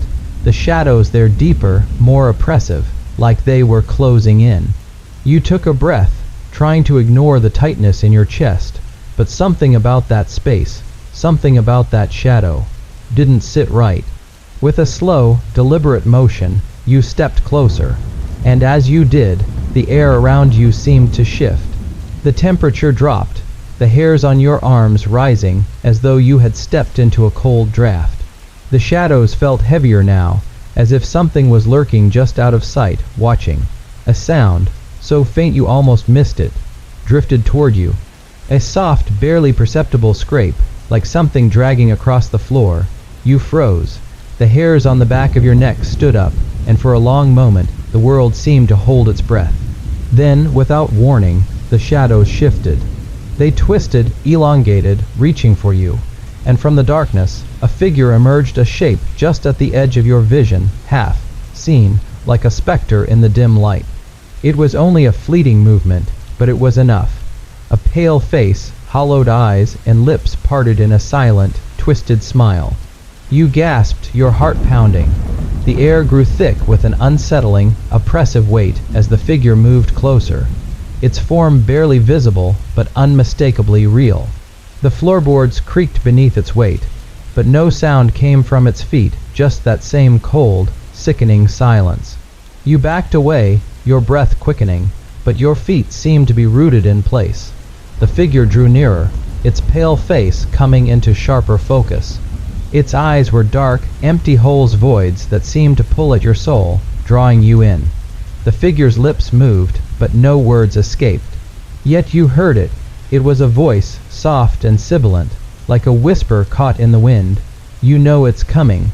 The words sent a chill through your spine, and you felt the weight of something heavy, something ancient, pressing down on you. The figure didn't advance any closer, but the air between you felt charged, the space growing thicker, suffocating. Your pulse quickened, and you felt the all-consuming need to run, to escape this dark presence, this thing that was waiting for you. With a final, unsettling glance, the figure vanished back into the shadows, melting away into the corner of the room where it had come from. You blinked, your mind racing, your heart hammering in your chest, but when you looked again, there was nothing. No trace of the figure, no movement in the shadows. It was as if it had never been there, but you knew it had been real. You could feel it. The dread it left behind clung to you like a second skin, making every breath feel shallow and labored. You needed to leave, you needed answers, and you couldn't find them here. Not in this room, not with that mirror still waiting. But as you turned toward the door, you realized with a sickening lurch in your stomach that something else had changed. The hallway outside. Your hallway wasn't the same anymore. It was darker now, as if the shadows from the room had spilled into the rest of the apartment. The walls seemed to close in slightly, and the air felt heavy, thick, like it was hard to breathe. You stood frozen, caught between the pressing need to escape and the overwhelming pull of the mirror. The reflection in your mind, the hallway you had seen earlier, was calling to you. You could feel it. And you knew, deep down, that if you left now, you might never return to find the answers you sought. The hallway outside your door stretched longer than it should have, the walls warping and bending in a way that made your mind rebel against the sheer strangeness of it all. You could feel the oppressive weight of the silence pressing against your chest as you stood at the threshold, staring down into the darkened corridor that seemed to echo with an unseen presence. The shadows clung to the walls like thick tar, like ink, and the air, heavy with the scent of something damp and moldy, was suffocating. Your heart pounded in your chest, thudding loudly in the stillness, and for a moment you weren't sure if it was your fear that was growing louder or if something else was happening. Something far more sinister. Your legs felt stiff, as though the very air itself was growing heavier, pressing down on you with the weight of an impossible decision. Should you walk into the hallway, into the unknown, Or should you retreat, run back to the safety of your room, of the mirror, which now felt like a trap? Like an omen you couldn't escape. Every instinct told you to stay, to turn back, to ignore the creeping dread and the suffocating presence that hovered just outside the threshold. But there was something in the hallway that you couldn't shake off, something calling to you. You had seen it in the mirror. You had felt it. That hallway wasn't just a future you could turn away from. It was your destiny. And destiny, it seemed, was pulling you toward it. With a deep, trembling breath, you stepped out into the hallway, your footsteps soft but loud against the stillness. The moment you moved forward, the air thickened even more, and the floor beneath you groaned in protest, as if the building itself was alive and aware. It wasn't just the hallway that seemed wrong, it was the feeling it gave you. You had crossed this threshold many times before, this hallway, these walls. But now it felt unfamiliar, foreign, as though it belonged to a different version of this world altogether. You walked slowly, tentatively, each step heavier than the last. The shadows curled and twisted around the corners, as if trying to pull you back. The hallway stretched on, never seeming to end. The more you walked, the further it seemed to go, and the deeper the darkness grew. Every now and then, a flicker of light, a single, faint glimmer, would flash in the distance, only to be swallowed by the dark, leaving you alone once more in the heavy, oppressive silence. Then, a soft scraping noise echoed from the far end of the hallway. It was faint at first, just a faint whisper of movement, but it quickly grew louder, more distinct. Something, or someone, was coming toward you. You felt the hairs on your neck prickle, your heart hammering in your chest as you strained to hear more. It wasn't footsteps, but the sound of something scraping against the floor, like the dragging of nails, or a broken chair being dragged across the wood. It was close now. You couldn't help but turn toward the sound, your body locked in place, the chill creeping up your spine. You knew the sound wasn't coming from anything human. It was too unnatural. But your legs refused to move, your body frozen in place as the scraping grew louder, closer. And then, just as suddenly as it had started, it stopped. The silence returned, but now it was different. Thicker, more suffocating. The shadows seemed to pull in tighter, the air growing colder with every passing second. You could feel a presence now, close, so close you could almost hear its breath, but no sound came from it. It was as though the darkness itself had materialized into something tangible, something breathing, waiting for you to make a move. You swallowed hard, the fear crawling up your throat. You wanted to scream, but your voice wouldn't come. The stillness was too complete, too absolute. As if breaking, it would unleash something far worse than what you could possibly imagine. And yet, despite the terror clawing at your insides, you felt an inexplicable compulsion to move forward. You took a single, careful step, then another, and then, out of the corner of your eye, you saw it. The shadow, it was small at first, just a ripple in the air, but then it grew stretched, twisted until it was standing at the far end of the hallway, just barely visible in the dim light. It wasn't like the shadows that clung to the walls. No, this shadow was alive. It shifted, pulsed with an unnatural energy, as if it were something that didn't belong in this world. A form, barely humanoid, yet indistinct. The closer you looked, the more it seemed to move, slithering, undulating in ways that were impossible to comprehend. The creature, or whatever it was, turned its head toward you, and even though you couldn't see its eyes, you felt it looking at you. The very air around it seemed to warp and distort, like a mirage in the heat of summer, the edges of the hallway blurring and bending as the shadow began to advance. Each step it took was slow and deliberate, the sound of it dragging across the floor like nails on glass, making your stomach turn. The darkness felt deeper now, as though it had taken on a life of its own. You couldn't look away, even as the shadow loomed larger, its presence so overwhelming that your vision began to fade around the edges. It felt as though the very walls of the hallway were closing in, squeezing you into a corner with nowhere to go. And then, just when you thought you could no longer breathe, the figure stopped. It stood perfectly still, inches away from you, its shape barely discernible in the near-complete blackness. It didn't speak. It didn't need to. The weight of its presence was enough to make you feel as though you were drowning in the abyss. And just like that, the shadow retreated back into the darkness, vanishing without a trace. The hallway fell back into complete silence. You stood there, heart racing, feeling the cold sweat drip down your back. Every muscle in your body was taut, but you couldn't move. You weren't sure what you had just seen, or what it meant, but you knew one thing for certain. You were no longer in control of this place, and it was only just beginning. You stood there in the stillness of the hallway, your heart pounding in your chest, each beat echoing louder than the last, as though your body was trying to wake you from a nightmare you could not escape. The darkness had swallowed the hallway whole, leaving only the faintest impression of the space around you. It felt like you were suspended in an endless void, the world slipping away into nothingness with each passing second. The sense of time had lost all meaning, and the stillness was so thick it clung to you like a second skin. You had expected the shadow to attack, to pounce as soon as it saw you, but it hadn't. It had simply stood there, staring at you from the edge of the darkness, its very presence a weight on your soul. It had left as quietly as it came, retreating back into the folds of the shadows, leaving you with nothing but the sense that it had been there for a reason. Its stillness as unsettling as its movement. Now, the hallway seemed almost too quiet, too ordinary, and you couldn't shake the feeling that something had shifted in the world around you.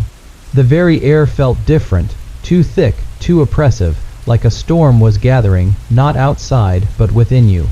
You could still feel the echo of its presence lingering, that unshakable weight in the pit of your stomach, the dread creeping into your bones. The hallway stretched out before you, seemingly endless now, like the world had been flattened out and you were walking on the surface of a mirror, your footsteps reverberating across an infinite emptiness, and still, you had no choice but to move forward. The mirror, that cursed, fateful reflection, had shown you things you couldn't understand, things that defied the very fabric of what you knew. You knew the future had become something dangerous, something you could no longer control. It was as though the world itself had begun to unravel. But something had changed. You didn't know how or why, but you could feel it. The power of the mirror, the pull of fate, it had shifted. You couldn't go back. There was no turning away from what had begun. The dim, flickering light from overhead felt colder now, the shadows in the corners growing deeper, pressing in, inching closer. The flicker of light, the pulse of illumination seemed to dance before you, pushing you forward, as if beckoning you into the unknown. You wanted to scream, but your throat felt dry, tight. The walls around you began to shift again, the edges blurring, like the slow unfurling of a nightmare. You glanced down at the floor and noticed, faintly at first, a trail of wetness, as though something had been dragged across the smooth surface. The trail was dark, almost black, and it shimmered unnaturally under the feeble light, leaving a faint, glistening residue behind.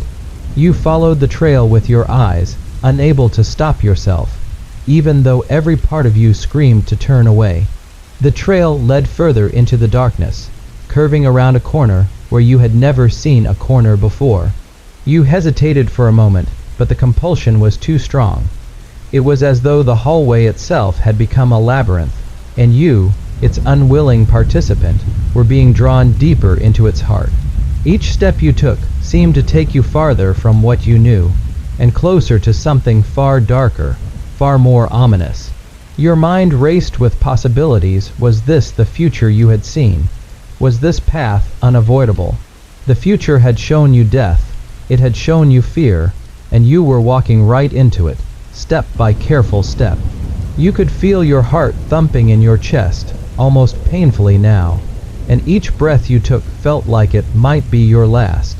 As you rounded the corner, the air grew even colder, and you could smell something rancid, something decaying, hanging thick in the air. Your breath came out in shallow gasps, and your pulse quickened. the anxiety choking you from the inside out. The trail of darkness seemed to grow thicker, more pronounced, and it led you deeper into the space, guiding you, urging you onward. In the distance, just beyond the corner, you saw something. Something that shouldn't have been there. The faintest glimmer of light, like a lantern's glow, shone from the end of the hallway. The light flickered, barely perceptible, as though it had no right to exist in the dark. It was a pale, sickly light, casting elongated shadows against the walls. It was the kind of light that made everything around it feel wrong, distorted. You stepped closer, your footsteps unsteady as you moved toward the light. The closer you got, the more it seemed to move away from you, pulling back like an illusion, as though it were some sort of mirage that you couldn't quite reach. But you continued anyway, compelled by something deeper than fear, deeper than the terrifying unknown. When you reached the end of the hallway, the light had almost vanished entirely, leaving you with nothing but the oppressive blackness that seemed to press in on all sides. The silence was deafening now, and the air hung heavy, thick with the sense of something, waiting. You had the overwhelming sense that something was just beyond your reach, just beyond your sight, but you could feel it. It was there. Suddenly, a sharp whisper broke the silence, so quiet, so faint, that you weren't sure if you had actually heard it. It seemed to come from all around you, like the very air itself was speaking. Don't look back. You froze. The whisper echoed in your ears over and over, growing louder with each repetition. Don't look back. Don't look back. The walls around you seemed to close in, pressing you forward, as though urging you to take one more step. But you knew you couldn't look back, couldn't return to the safety of what you had known. Something was behind you. Something had followed you here. You could feel its eyes on you, its presence as real as your own heartbeat. And yet, the pull of the future was too great. The path forward, toward the ever-fading light, was the only option. You had no choice. With a trembling hand, you took another step forward, and as you did, the shadows reached out for you once more, curling and grasping, as if trying to drag you back into the darkness from which you had come, but it was too late. The weight of the hallway seemed to settle deeper into your bones, as if each step you took added more heaviness to the atmosphere. The silence stretched out like an endless void, wrapping itself around your thoughts, suffocating them in an unrelenting pressure. The walls, once pale and indifferent, had now taken on an unsettling warmth, as though they were breathing with you, or perhaps in spite of you. Each breath felt labored, shallow, the air growing thicker with each moment. The faint glow from the lantern light had all but vanished, and now, the only illumination you had was a cold, sickly luminescence from an unknown source above you. It bathed everything in a hue that felt wrong, unnatural, casting long, twisted shadows that seemed to sway, to twist, to move with their own intentions. You could feel it, the presence that had been following you, watching you from the dark recesses of this strange, ever-shifting space. It wasn't the sort of presence that makes noise, or causes the ground to shake. No, this was far more subtle. It was a weight in the air, a pressure in your chest that grew tighter the longer you stayed still, like a memory you couldn't place but that had been haunting you all along. The footsteps that followed you were faint, so faint that you almost convinced yourself it was your own echo, until you realized the rhythm was too slow, too deliberate. They were following you, just out of sight, just far enough that you couldn't quite tell where they were coming from. But you felt them, didn't you? They were closer now. You moved forward instinctively, your body driven by some deep instinct to keep going. Perhaps it was survival. Perhaps it was curiosity. The hallway seemed to stretch on forever, and yet you had the creeping sensation that you were nowhere closer to the end than when you began. Suddenly, without warning, the world seemed to tilt. The walls began to undulate, faintly at first, as if they were made of a thick, rubbery material, bending in the most imperceptible way. Your legs wobbled beneath you, but you caught yourself on the wall, steadying yourself with a palm pressed against the cool surface. The motion was so slight, so subtle, that you questioned whether it had really happened. or if your mind was playing tricks on you. And yet, there it was again. The floor beneath you seemed to soften, just a little, like the ground itself was breathing with you. You could feel the pulse of the space beneath your feet, like a living thing, its rhythm matching the erratic beat of your heart. A rustling sound echoed from the shadows. It was soft at first, like the whisper of fabric moving in a light breeze. But then it grew louder, more insistent, like the sound of footsteps dragging on the ground. The noise was coming from the end of the hallway, where the faint glow of light still flickered. It didn't make sense. There was no one else here. There couldn't be. You turned your head cautiously, your gaze falling to the dark space behind you. For a brief moment, you thought you saw someone standing at the far end, their form just out of reach of the light. A figure, barely discernible, like a shadow with substance. You could only make out their outline, but something about the way they stood was unnerving. There was a stillness to them, an unnatural stillness, as if they were holding their breath, waiting for something. Your heart leapt in your chest, and you whipped your head forward again, eyes wide, breath caught in your throat. The hallway seemed to stretch longer, the walls bending out of sight. The space felt as though it was growing, expanding in front of you, but instead of offering an escape, it only deepened the feeling of isolation. You could feel the walls pressing in closer, their breath a steady, suffocating rhythm that matched your own. Every instinct told you to turn back, to run, to escape this suffocating, twisting maze, but your legs refused to move. You were frozen, paralyzed by the invisible force that had anchored you to the spot. The sound of footsteps came again, louder now, each step dragging across the floor like a slow, deliberate march toward you. They were closing in, but no, you told yourself. It was just your imagination. The mirror hadn't shown you this. It couldn't. You didn't dare look back again, afraid that the figure, would be closer right behind you, its breath hot against your neck. Instead, you forced your eyes to focus on the now faint light ahead. There was something calming about it, something almost safe, but you didn't trust it. The future had never been so clear, and yet, it was still shrouded in darkness. Then, as though to confirm your deepest fear, the lights flickered again, the glow dimming before it brightened once more. With it came a sound, a low, guttural groan, like the shifting of the earth's crust beneath you. The noise seemed to emanate from the walls, vibrating in your very bones, sending tremors down your spine. And then it stopped. For a moment, there was nothing but the eerie quiet, and in that silence, you felt it, the pull. Something was drawing you toward the light at the end of the hallway, something you could not resist, no matter how much you tried. You walked slowly at first, and then faster, propelled by an unseen force. You weren't sure if the floor was moving beneath you, or if it was the weight of the shadows that stretched out before you. You couldn't tell what was real anymore. All you knew was that the end of this path was drawing closer. The footsteps had stopped, but the feeling of being followed hadn't gone. It lingered, pressing against the back of your mind, whispering to you, urging you to keep moving forward. The air felt heavier with each passing second, the once distant sensation of being followed now a constant weight pressing down on your shoulders. Every breath you took seemed to echo within you, reverberating off the walls of the hallway as though the space itself was alive and aware of your every move.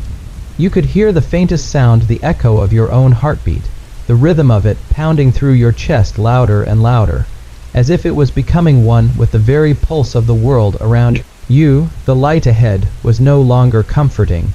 It no longer flickered like it once had, but instead it seemed to hum, an unnatural hum that reverberated through the air, vibrating through the very fabric of reality. The light stretched longer, wider, brighter, but it wasn't an invitation anymore. It was a command, a call that you couldn't ignore, no matter how much you willed your body to freeze in place, to turn around and escape. But escape from what? You couldn't even remember how you had arrived here, or when it all began. Time seemed to slip between your fingers like sand, and the further you walked down this disorienting path, the more you felt like a mere puppet, strung along by some unseen force. The hallway had twisted and turned so many times, its architecture so warped and unrecognizable, that it was impossible to tell where you had come from, or what lay behind you. The air had grown colder too, much colder than it had been before. The chill settled deep into your bones, so intense that it felt as though the marrow inside you had frozen solid.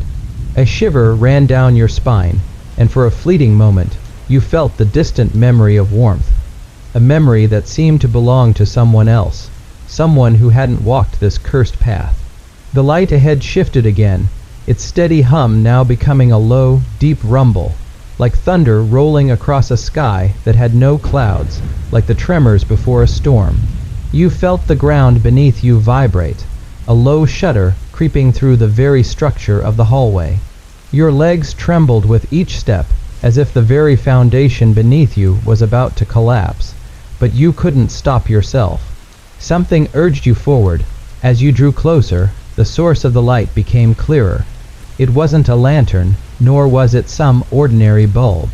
It was a mirror massive in size, standing tall in the center of the hallway, its surface smooth and glassy, reflecting not just the faint light, but everything around it. You couldn't look away.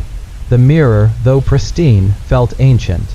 Its edges were ornate, delicate carvings etched along the frame, though the details were blurry, almost as if they had been intentionally worn down over time.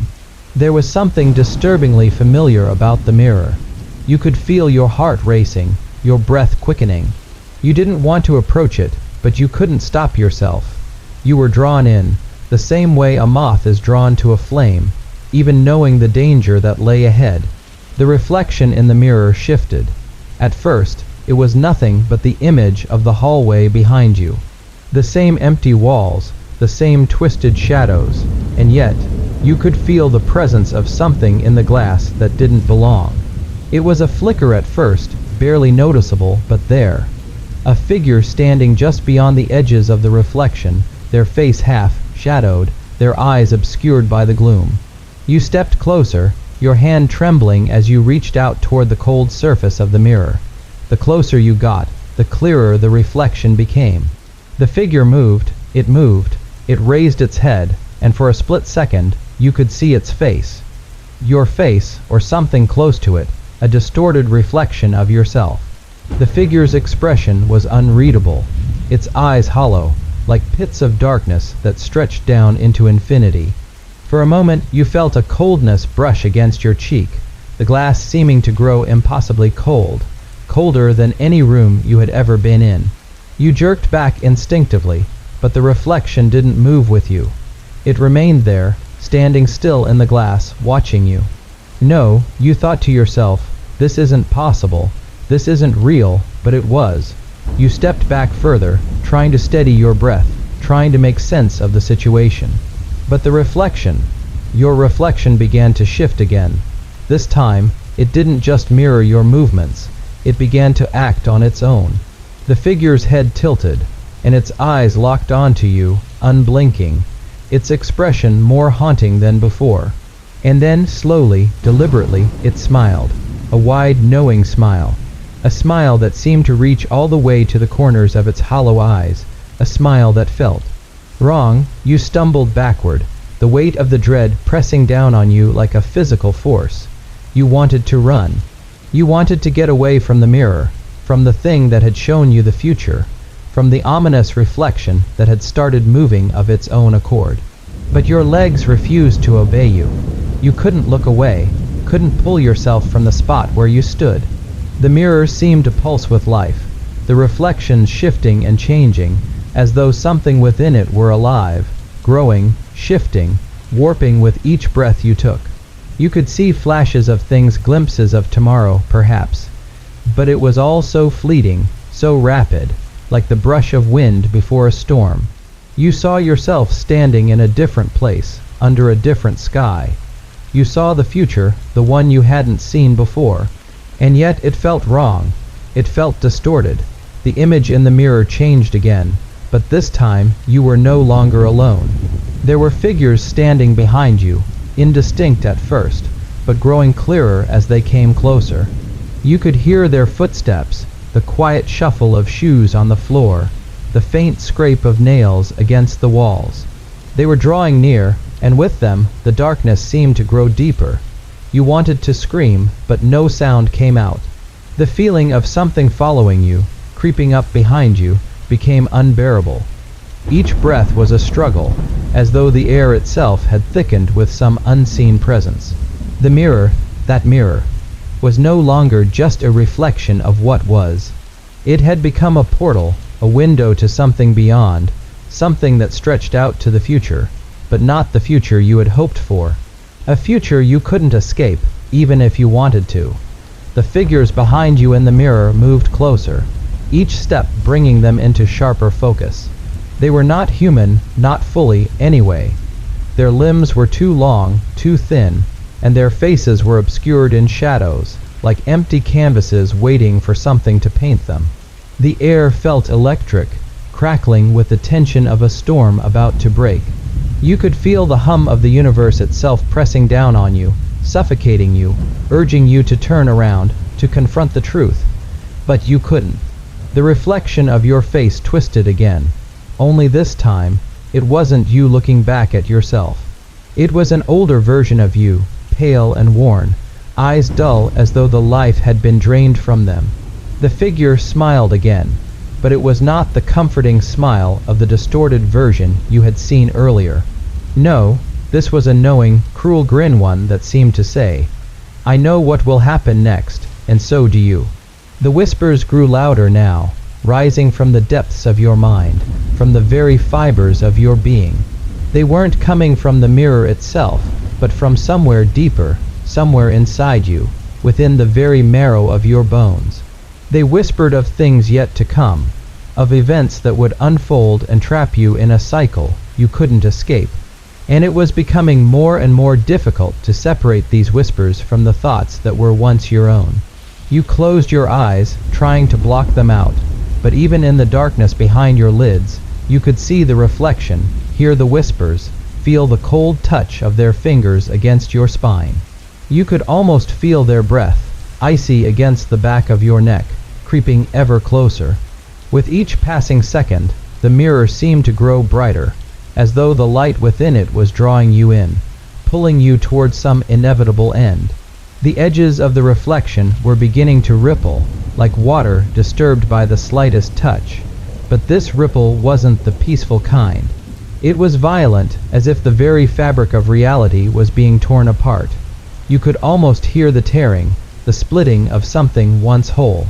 And within that tearing, something darker began to emerge, something larger, more malevolent. And then, as if a veil had lifted, you saw the truth. The people in the reflection, the figures that had once been behind you, had never been strangers at all. They were you, only distorted, twisted versions of the person you used to be, a mirror image that wasn't quite your own. They were reflections of different versions of you, different futures, alternate paths you had walked, each one wearing a face that had been touched by the darkness you had ignored, by the things you had once brushed aside. But there was something else, something worse. Each reflection wore the same hollow, empty gaze, their eyes empty. It was as if they had lived the future already, and in doing so, had lost whatever had made them human. It was clear now, the more you looked at the figures in the mirror, the more they seemed to whisper not just to you, but to themselves. Their lives, their futures, had been stolen from them, and the worst part was that, deep down, you knew. You knew that if you stayed here long enough, if you watched long enough, you would become one of them. You would become another version of yourself, lost to the future, swallowed whole by that mirror. It was a nightmare, but one that felt all too real. The whispers were clearer now, the words more distinct. They were telling you the future you'd seen, the one that awaited you. How you would die, how you would suffer, how you would cease to be. The glass of the mirror shimmered, and for a moment, you thought you saw something else reflected in it. A dark shape, a shadow, something that didn't belong. Something watching you. The shadow seemed to stretch and bend, as though it was alive. You could feel it pulling at you, beckoning you to come closer, to take that final step and cross over into whatever future it was offering. Suddenly, the room felt too quiet. The air was heavy, like something was building, like a pressure before a storm, and you could feel it tightening in your chest, in your throat. The figures in the mirror seemed to twitch, their movements becoming more erratic, more frantic, as though they too were aware of what was coming. You stepped back from the mirror instinctively, but the more you retreated, the more the figures seemed to advance. The air grew colder, colder than you had ever felt before, until you could see your breath swirling in front of you in sharp, visible bursts. The whispers rose louder. The future was upon you. The air hung thick with tension, so oppressive that it felt like it was closing in on you from all sides. Your pulse thudded in your ears, each beat like a drum warning you of something you couldn't escape.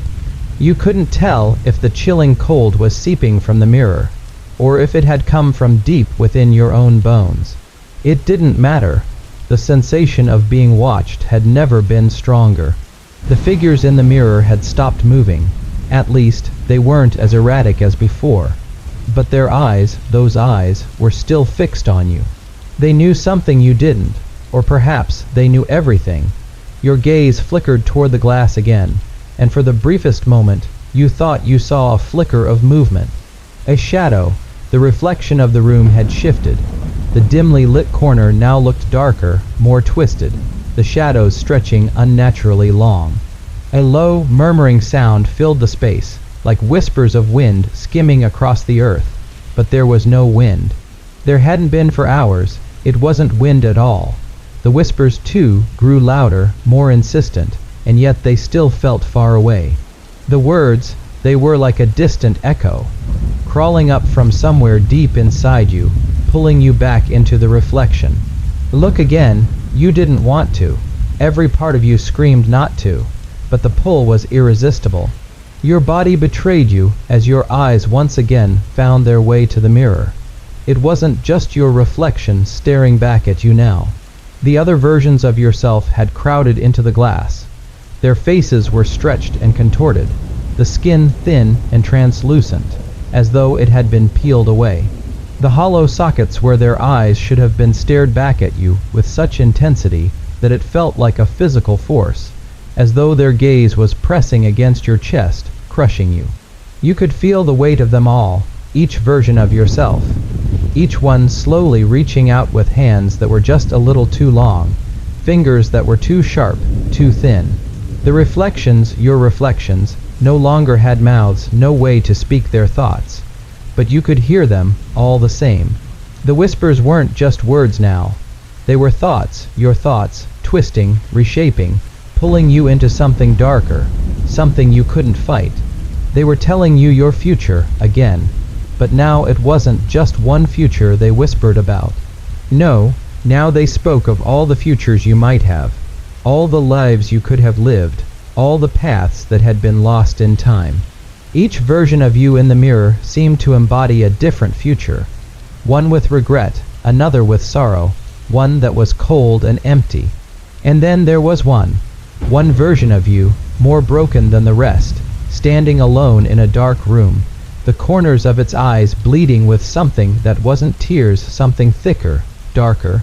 That version smiled at you, a grim smile, a smile that promised you would not escape, and for a fleeting moment you could swear that it wasn't just the reflection smiling. It was you. The mirror had been a reflection of your future, of futures that hadn't yet happened, but it was now pulling those futures toward you. You could feel it in your bones. The future was unfolding, and it wasn't something you could run from. It was happening right now. You tried to turn away, to look anywhere but at the glass, but your body wouldn't obey. It was as if the mirror was more than just glass now. It was a part of you, a part of who you were going to become, and it was growing stronger by the second. Your feet felt as though they were glued to the floor. The longer you stood there, the more you began to feel the weight of those futures pressing down on you, pulling you under. It was as though you could sense every choice you had ever made, every path you had taken, converging at once. Suddenly, there was a loud crack, sharp, jagged, as though the fabric of reality itself had split down the middle. The mirror was shattering, but not in the way you expected. It didn't break into pieces, falling away in a cascade of glass. No, instead, it rippled. Like water disturbed by an invisible hand, the cracks ran along the surface, distorting the reflection, pulling at the edges of your own image, stretching it further, pulling it apart. The figures in the mirror shifted, some of them growing larger, others growing smaller, but none of them were still. They were all moving now, all of them reaching out toward you with desperation in their eyes, but their hands, no longer just stretched limbs, they were growing, lengthening, stretching beyond the bounds of the mirror, reaching out, trying to touch you, trying to pull you in. The room seemed to darken, the light dimming as if the very essence of day was being pulled into the glass. The shadows in the corners thickened, no longer just static shapes in the room. Now they were alive, crawling along the walls, spreading toward you. You could hear the soft scrape of their movement, the slow drag of something dark and unnatural, like the sound of feet dragging through wet earth. The future, whatever it was, had come for you. It was pulling you towards something you couldn't understand, something you had never seen before, but something that had always been there, waiting for the right moment to take you. You closed your eyes, but the visions of what was to come, what would come if you didn't stop this, played behind your eyelids. You saw yourself again, standing in that empty, dark room, surrounded by mirrors, all the versions of you, staring, waiting, 1,000 eyes fixed on you. You saw the shadowed figure, the one you had seen only in fleeting glimpses. It was there, in the reflection now, watching you with a hungry, malevolent gaze. The mirror didn't just show your future anymore. It was your future. The mirror's grip on reality seemed to tighten, each crack spreading further, the edges bending in on themselves. Every reflection that once felt familiar now seemed like a grotesque parody of what you had known. The room around you blurred, the air thick with something unspoken, something ancient. The future no longer felt like something that might happen. It felt like something that was happening right then, in that very moment. The shadows in the corners of the room continued their slow crawl, inching closer with each passing second. They weren't just shadows anymore. They were alive. They were hungry. Every inch of your body screamed at you to move, to run, but the weight of the mirror's gaze held you in place. The reflection within it seemed to ripple with an unnatural force, distorting and bending reality like a funhouse mirror.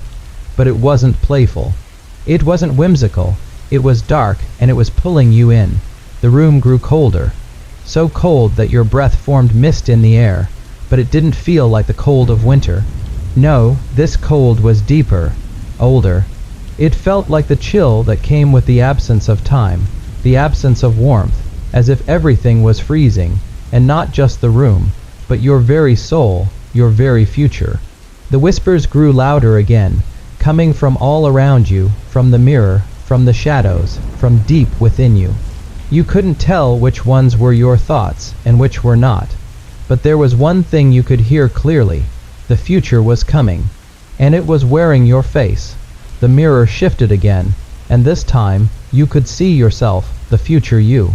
The one that had been so distant, so hidden, was now standing directly in front of you, separated only by the thin veil of glass. This version of you was not the one who had looked at the mirror with curiosity.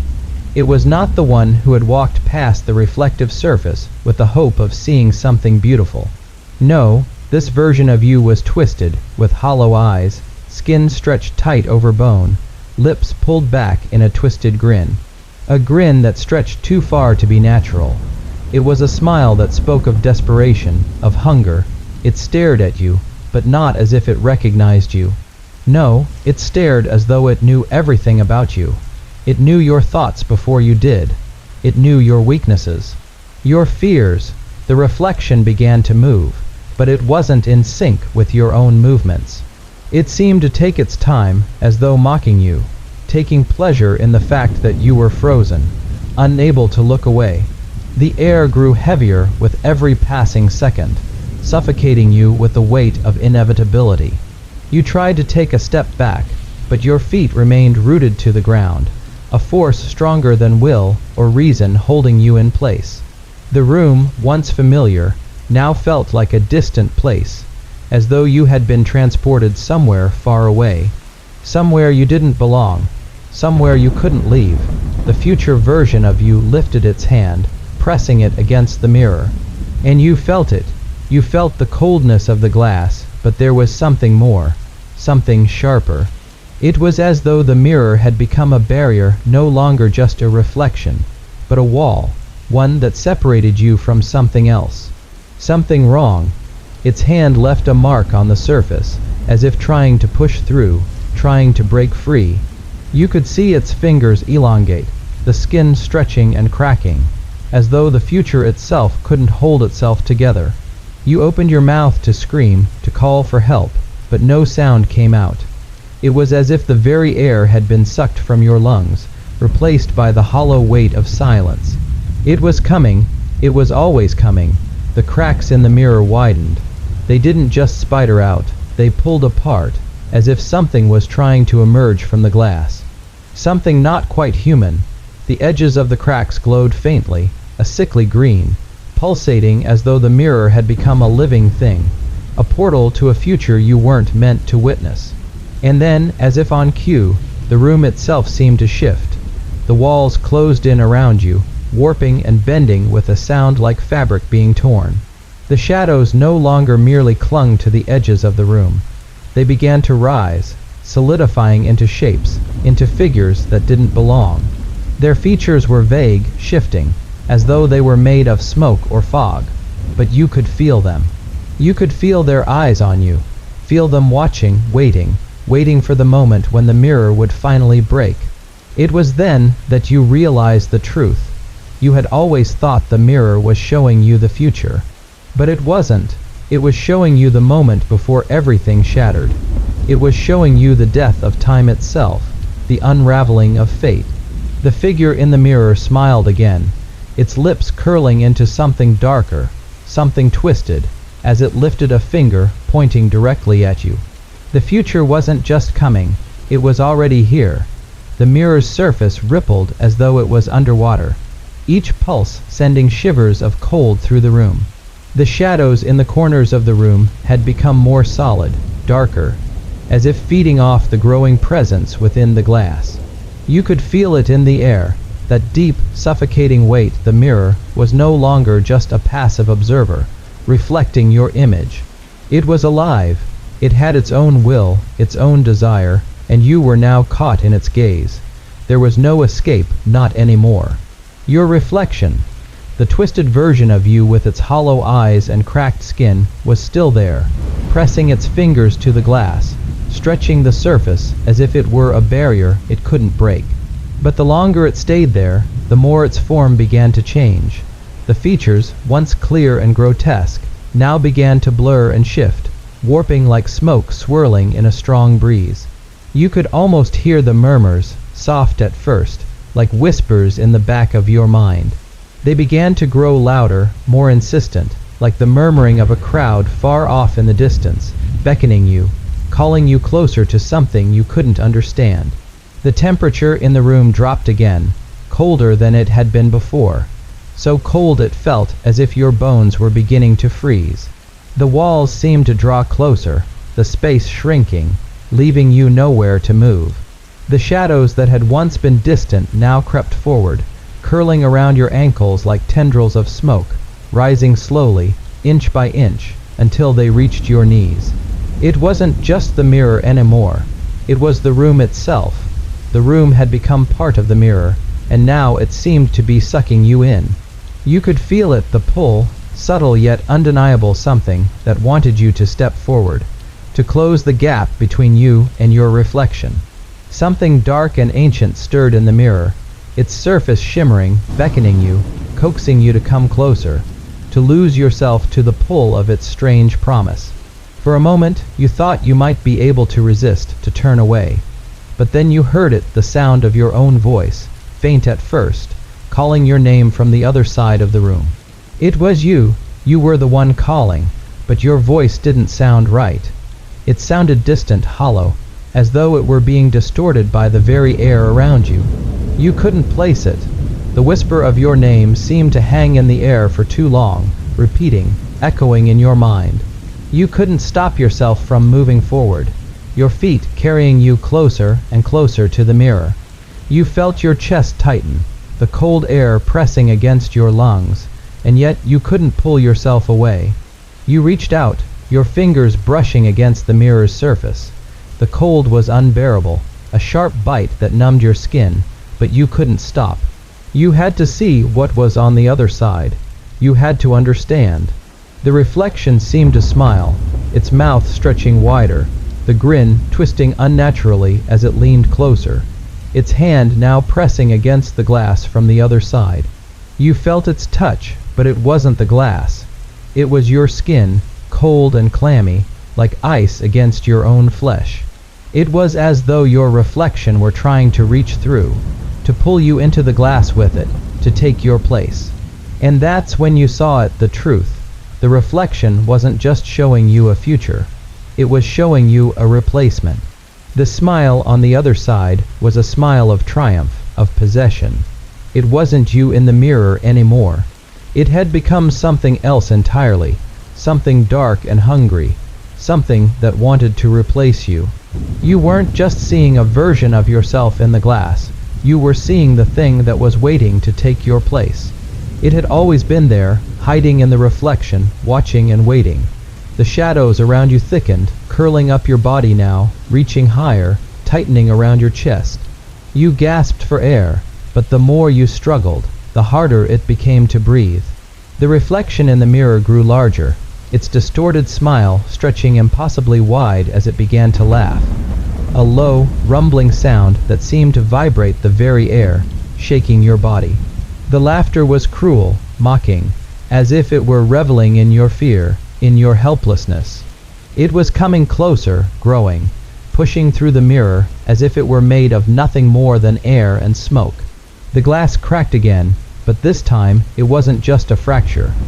The surface began to splinter, slowly at first, then faster, until the entire mirror seemed to shudder with a violent force. Pieces of the glass began to fall away, each shard sending a sharp, piercing sound through the silence of the room. The reflection within it shattered with the mirror, and you could feel the pulse, stronger now like the gravity of a black hole, pulling at you, at your very essence, trying to drag you into its dark depths. The room spun, the walls warping and twisting, as if reality itself was breaking apart. You could feel the cold tightening around you, the shadows now fully encasing you, their fingers reaching into your soul, stealing away your will. You could no longer hear your own thoughts. All you could hear was the laughter, the horrible, terrible laughter. And then, with a final, shuddering breath, you felt yourself fall into the darkness. The world had begun to lose its shape, each corner of the room, the familiar space that once felt safe, seemed to fold inward, as though the very walls were closing in on you. The shadows were no longer distant entities lurking in the corners. They were alive, breathing, shifting. Their long, smoky tendrils reached out like fingers, curling around your legs and arms, whispering secrets in a language you couldn't understand. Yet somehow you felt you had always known. The air was thick, stifling with the weight of something ancient, something old enough to be here before time had even begun. Your chest rose and fell with each shallow breath, your body trembling under the invisible pressure, caught in the pull of the mirror that no longer stood still. Its surface rippled like a dark ocean, the glass seeming less solid with every passing second. You felt an eerie resonance deep inside your bones, as if your body were beginning to attune itself to the broken, fractured nature of the world around you. The reflections that once were confined to the glass were now bleeding into reality, merging with your world, twisting it into something unnatural. It was no longer just a reflection of your future. It was a glimpse into a realm you never should have crossed. The mirror's shuddering surface began to reveal more a flickering image, distorted and broken. At first, it was unclear, just flashes, fragmented moments. But as the seconds ticked by, it became clearer, sharper. You saw faces, some familiar, others twisted beyond recognition. They moved in and out of focus, like fleeting apparitions caught in the ebb and flow of a cruel tide. The figures did not speak, but their eyes filled with an endless sorrow, stared directly at you, through you, as if they were trying to pull you into their world. The whispers grew louder, no longer soft, distant murmurs. They were now clear voices, calling your name. They were familiar voices, voices you had known at different points in your life, but they were distorted, bent and warped, like broken records replaying their words with a guttural edge. You heard your mother, your childhood friend, your old teacher, all calling to you, urging you forward. But there was something wrong in the way they spoke, a creeping sense of dread in their tones, something that made your skin crawl. You took a step backward, trying to pull away from the mirror, but the shadows wrapped tighter around you, dragging you in. The cold deepened, the air around you freezing in an instant. Your breath clouded before you, each exhale coming slower, more labored. It wasn't just the temperature, it was the overwhelming presence of something other. Something that had existed long before you, and would continue to exist long after you were gone. And then, just as you thought you might collapse under the weight of it all, a figure stepped through the glass. It was you, but not you. The figure that emerged from the mirror was familiar yet terrifyingly different, like a reflection twisted by time, hunger, and malice. Its eyes, empty black pits locked onto yours, and the smile that curled at the corners of its lips was slow, deliberate, filled with a chilling satisfaction. The figure took a step forward, its movement fluid, unnatural, as though it wasn't bound by the rules of this world. It walked with a confidence that you could never have mustered, its body shifting in ways that defied human form. Each movement seemed to blur the line between reflection and reality, the very fabric of existence warping around it. The shadows seemed to part for it, as though it was the master, and they mere servants. It reached out with its hand, its fingers impossibly long, ending in sharp, claw-like tips that brushed against your cheek with a coldness that made you flinch. The sensation was not just cold, it was as though something inside you was being drained, sucked away, piece by piece. You could feel your soul shrinking, your very essence slipping away as it came closer, its smile widening with each passing second. It whispered, its voice a raspy, hissing sound that reverberated through your mind. You should have never looked into the mirror. The words echoed in your mind, resonating with a truth you hadn't wanted to face. You had seen the future, yes, but you had also seen the cost. You had dared to peer into the realm of the unknown, and now the unknown was peering back at you, ready to claim what it was owed. The figure leaned in closer, its cold breath tickling your ear, its whisper sending a ripple of ice down your spine. The shadows around you seemed to pulse with each breath, thickening, swirling, as though preparing for something. The figure's fingers hovered just inches from your chest, and in that moment, you understood the mirror hadn't just shown you a glimpse of tomorrow. It had shown you the moment when your reflection would no longer be a reflection. It would become you. You tried to scream, but no sound escaped your lips.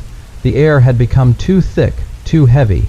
It was suffocating, filling your lungs with a weight that made each breath feel like a battle. Your vision blurred, the mirror's surface distorting, bending, as though the world itself was folding in on itself. The figure reached out, its hand now pressed flat against your chest, and in that instant you felt it, the shift. Your body convulsed with the impact of the force that flooded through you. The last thing you saw was the reflection. Your reflection grinning at you from behind the glass, no longer just a shadow, but something alive, something hungry. You were being pulled under into the mirror's world, and as the shadows swallowed you whole, the last thought that lingered in your mind was clear. You were never meant to escape. The world was silent. There were no more voices, no more whispers. The relentless cold had stolen the very air from your lungs, and yet you could still breathe, just barely. It felt as though your body had been suspended in a moment of time that wasn't your own, caught between worlds, neither fully here nor there. The edges of your vision blurred as if you were sinking into the fabric of the mirror itself, the thin, shivering line that separated reality from nightmare dissolving with every passing second.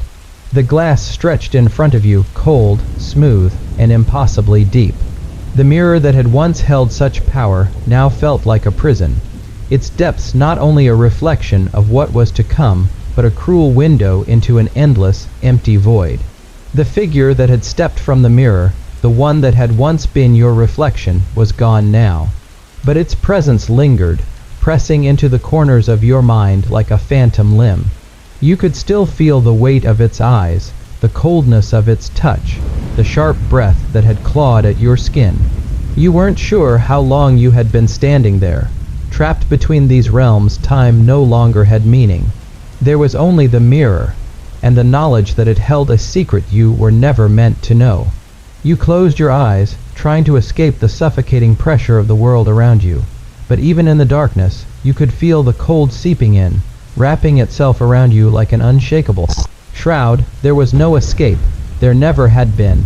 The mirror had shown you the future, yes, but it had also shown you the truth. The future had always been waiting for you. All those events, those people, those moments that once felt so distant were now closing in, suffocating you in their certainty. And then, like a shift in the air, something changed. It was faint at first, a ripple in the glass, a slight distortion. The mirror itself shuddered, as if awakening from a long slumber, its surface rippling like water, disturbed by an unseen hand. You could feel the pulse of it, deep beneath your feet, in your chest, in your very soul. The future, once so clear, was now in motion. The mirror was alive, alive with the power to bend time, to shift reality. The reflection began to change again. At first it was just a flicker, an image barely there, like the last embers of a dying flame. But slowly, painfully, it solidified, the mirror's surface taking on the form of something far worse than you had ever seen. A figure appeared in the glass, tall and thin, its face obscured by shadows. It wasn't the same figure that had haunted you before. It was something new, a darkness that stretched beyond the mirror and out into the world you had once known. The figure's eyes were hollow, vast emptiness where there should have been life, staring directly into you. But these were not the eyes of something that had once been you. No, these were the eyes of something ancient, something that had never been human. A voice, low and rumbling, filled your ears, echoing from the depths of the mirror, filling the very space around you. It was deep, vibrating through your bones, chilling the marrow in your very limbs. The words came slowly, carefully, as though they were crafted to make you feel every single one of them, like they were digging their way deep into your thoughts, carving their truth into your soul. You've seen it now. The words were simple, but their weight was immense. They were not a statement, but a decree, the truth. It wasn't just about the future. It was about everything, everything that had brought you to this point. Every choice, every twist in the road, every fleeting decision. You hadn't been given the chance to change anything. You had only been shown what was inevitable. The mirror shuddered again, and the figure's hand moved toward the glass. Slowly, it pressed its palm flat against the surface, and in that instant, the air grew impossibly thick. It felt as though the very fabric of the room was stretching, pulling, warping, like the edges of a torn canvas, until the lines between the reflection and reality began to blur. You reached out instinctively, your hand trembling as it approached the mirror, your fingertips just inches from the cold glass. It was no longer the mirror's surface that was cold. It was everything. The space between you and the world seemed to distort, as though it were no longer solid. The shadows in the room were shifting, bending around the figure in the mirror, wrapping around your limbs like an unbreakable chain. The reflection started to grow darker, darker than you thought possible, until the figure's form completely consumed the glass. Its shadow spread, spilling out into the room, bleeding into the air. The shadows seemed to turn into liquid, seeping through the cracks, pooling on the floor, wrapping around your feet like tendrils. You felt the pressure in your chest grow tighter, more suffocating. You couldn't breathe. Your heart raced, thumping in your ears as though it, too, was trying to escape. The mirror's surface was no longer just a reflection. It was inside you now.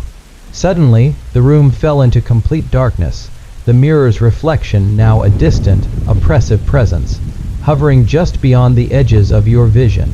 You couldn't see it, but you could feel it.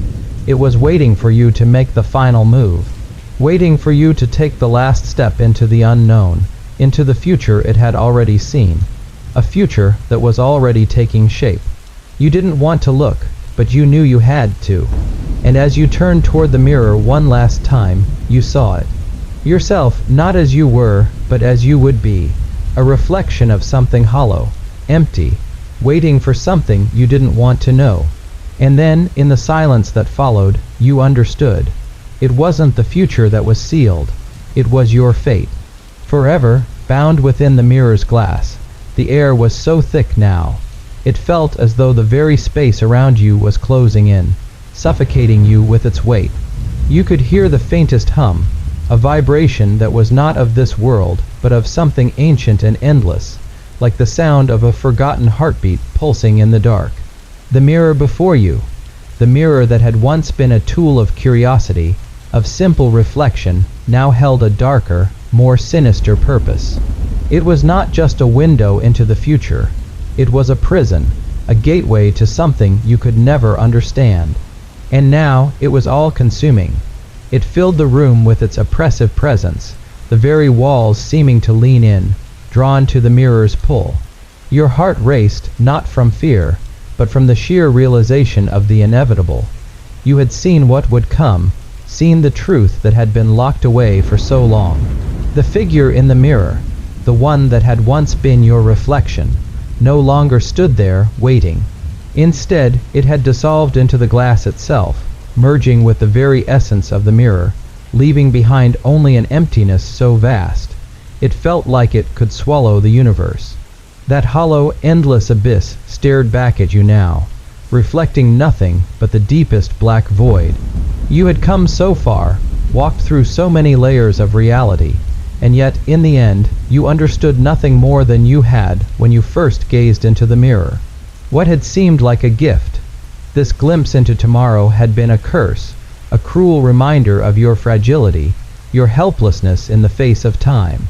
You had seen the future, but now, it was as if you had never truly seen anything at all. Not yourself. Not the world, not the future. Just shadows, dark, shifting, never still long enough for you to hold on to. And yet, something inside you, something raw, unspoken, was still fighting against the pull of the mirror. You wanted to turn away, to flee from it, but you couldn't. The mirror had seeped into your very bones, and you could feel its cold tendrils twisting inside of you, pulling you back, urging you closer. No longer could you discern where the mirror ended and where you began. You were part of it now, and it was part of you. Your reflection, if you could even call it, that stared back at you through the abyss. It was not your face anymore. It was something twisted, something that had once been you, but now was far, far removed from anything you could recognize. The eyes, black and endless, held a depth that made your stomach turn, and yet you could not look away. They held no compassion, no warmth, no humanity, only emptiness. A vast, gaping hole that seemed to draw you in, making you feel smaller, insignificant, a speck lost in a universe far too wide to understand. The silence that followed was absolute.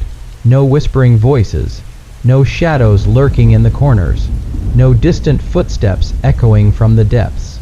Only the faint hum of the mirror's pulse, rhythmic and steady, like the beating of a heart that had never stopped, never slowed, and never would. And then you felt it, a slight movement, something brushing against your skin, like a whisper of air, a fleeting sensation that sent a shiver down your spine.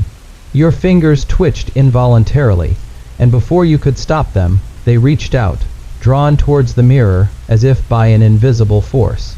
You tried to pull away, to stop yourself, but it was too late. Your hand was already pressed against the glass. The contact was immediate, sharp, cold, like ice digging into your very soul. The mirror wasn't just reflecting you anymore. It was pulling you in. You could feel it. Feel the way the glass seemed to breathe, to pulse beneath your fingertips. It was alive, alive in a way that nothing should be.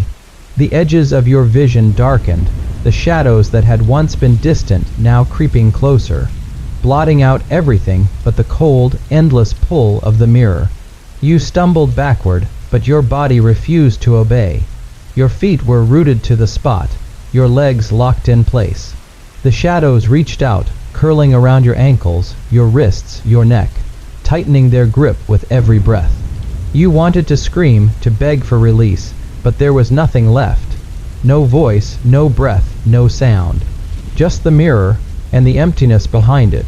And then, just as you thought you might be consumed entirely, something shifted in the depths of the glass. A movement, a flicker of light, so brief and fleeting it might have been a trick of the mind, but it wasn't. The reflection that stared back at you was changing again, shifting, warping into something new. It wasn't you anymore. It was a shadow of something else, something older, something that had always existed within the mirror.